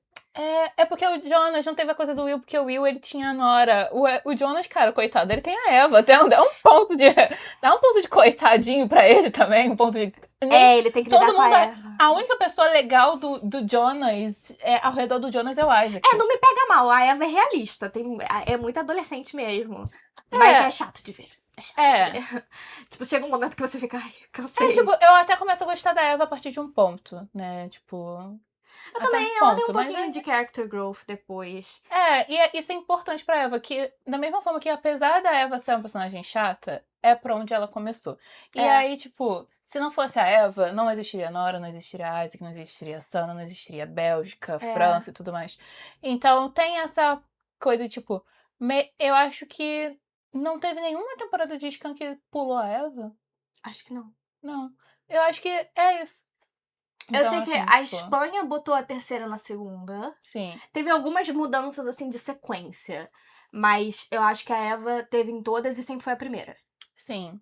O que faz sentido, porque, de novo, ela meio que estabelece o grupo como um geral. Tipo, não tem como... Assim, tem como você saber quem é quem indo pelas outras temporadas e começando elas. Mas se você quer começar desde o início, sabendo qual é a personagem, aprendendo cada um sem ter muito aquele impacto de informação que tem nas outras temporadas, você tem que ver a temporada da Eva. Porque a Eva, como eu disse, ela foi o teste da Drive. Não, eu concordo, você mudou minha ideia, porque eu tava, tipo... Eu não tinha muita certeza sobre a primeira temporada, mas essa ideia de ter sido mais o teste dela, eu acho que faz sentido. Gente, tem muita entrevista com a Julie e com os atores que fizeram, falando sobre a experiência de fazer Skam. E, tipo, qual era o propósito da série. Os atores, eles acabaram ficando muito famosos na Noruega. Amiga, eu juro por Deus, se eu vejo o Evan na rua... Amiga, se eu vejo a Josefine, vocês não me veem mais no Brasil. Eu reconheço de longe só a silhueta de alguns deles, sabe? Eu fico assim, não. Teve uma época que a Josefine não tava loira. Eu acho que teve uma época assim. Mas isso eu conseguiria reconhecer ela. Eu conseguiria. É quase um crime ela não tá loura. Mas assim, você reconhece. Eu vejo muito o Isaac por aí, porque ele faz ainda, tipo, filme e série. E aí, de vez em quando ele aparece, eu fico... Outro também que eu vejo muito, que a gente não falou tanto, eu só falei pra falar mal dele em comparação ao Will, é o Chris. Ele apareceu até numa série original da Netflix da Noruega. É aquela dos deuses nórdicos, esqueci o nome. Definitivamente deu uma proporção, assim, pra carreira da galera que fez Skam, com certeza. E uma proporção que eles não estavam esperando que ia dar. Que eles acharam que era só mais um Ninguém bico. tava esperando que Era, tipo, Scan mais ia um ser bico, o que né? é. Ninguém tava esperando. Mas eu acho que foi... eu espero que vocês tenham gostado desse episódio, Também. que foi basicamente eu e a Tiane. Cara, esse vai ser o episódio mais longo, que é só eu e a Tiane tagarelando sobre Scan. Mas eu acho que é muito relevante. Eu acho que é uma coisa que, se você não conhece, se você tá no espaço de cultura pop, estudo de cultura pop, eu acho que você deveria saber o que é Scan. Eu acho que Scan é uma coisa que é muito importante pra história do entretenimento internacional. Assim. Sim, se você tá olhando, se você tá pesquisando até, tipo, dos outros países, tudo bem. E tá sendo essa coisa, tipo, do costume de adolescente, é muito importante ver Scan. É muito importante você saber pelo menos o que é Scan. Então, eu acho que tem essa questão também, assim, indo pra um viés de coisa, mas de outros, por outro viés também, tipo, é muito importante É uma boa série. É uma boa série pra ver. E olha, É um bom caminho. rápida. Você vê muito rápido. Você vê uma temporada em uma tarde. O episódio, no total, com todos os clipes, costuma ser 30 minutos. Exato, aí tu vê tudo numa tarde se tu estiver desocupado. Não tinha nada pra fazer, entendeu? Mas assim... A temporada da Eva você vai demorar pra ver, porque você não vai aguentar a Eva. Ah, não, eu prefiro tomar de uma vez. É tipo remédio ruim, você tapa o ouvido, tapa o nariz e só engole. Porque você quer chegar na parte boa, que é a segunda e a terceira. E a quarta, se você estiver vendo o OG. Mas assim, eu acho que é muito bom, é muito relevante. Eu acho que se você é do mundo de estudo de fãs também, você tem que estudar Scan, porque Scan tem um fandom muito único e muito atípico. Um tipo de sucesso internacional que a gente não tá acostumado, até hoje a gente não tem necessariamente, porque é um sucesso internacional que não veio do Ocidente, principalmente do Ocidente Norte. Então, assim, você ter uma série que não é americana, canadense ou é britânica, que fez esse nível de sucesso internacional, não é comum, porque chegou aqui e isso não é fácil. Então, eu acho que é relevante para qualquer tipo de estudo. E eu espero que vocês tenham gostado. É a estreia da Tiziane no podcast. Ela vai voltar pra falar de mais coisas. E reclamar de personagens que eu não gosto, mais do que falar dos personagens que eu gosto. Life is Strange, a gente vai gravar Life is Strange no futuro próximo. A gente vai vir de Chloe Max? Eu topo. Topa? Eu topo. Então tá. Eu me arrumo de Chloe Max, eu não me importo. As pessoas que vêm pelo Spotify nem conseguindo ver, mas tudo bem. No Spotify você pode botar o vídeo. Sim. Você pode escolher se você quer deixar o vídeo ou se você quer deixar a capa. Mas eu aceito o vídeo. Bota nos comentários se você quer ver a gente de Chloe Max. E a gente vai terminar a gravação. Nos avisem. É porque minha mãe está terminando no meu quarto, mesmo avisando que eu estou gravando. Mas tudo bem. Avisem pra gente que tópicos vocês querem ouvir do NEP, né? Da gente. Sim. A gente vai ter alguns tópicos legais. A gente vai falar de Game of Thrones no futuro próximo. A gente vai falar de Bloody Mary. A gente vai falar de algumas coisas. Se você sabe o que é Bloody Mary, você sabe o que é Bloody Mary. Não é o que você acha que é. É o Bloody Mary, o nosso Bloody Mary. Então, muito obrigada por assistirem. Tchau. Tchau, tchau.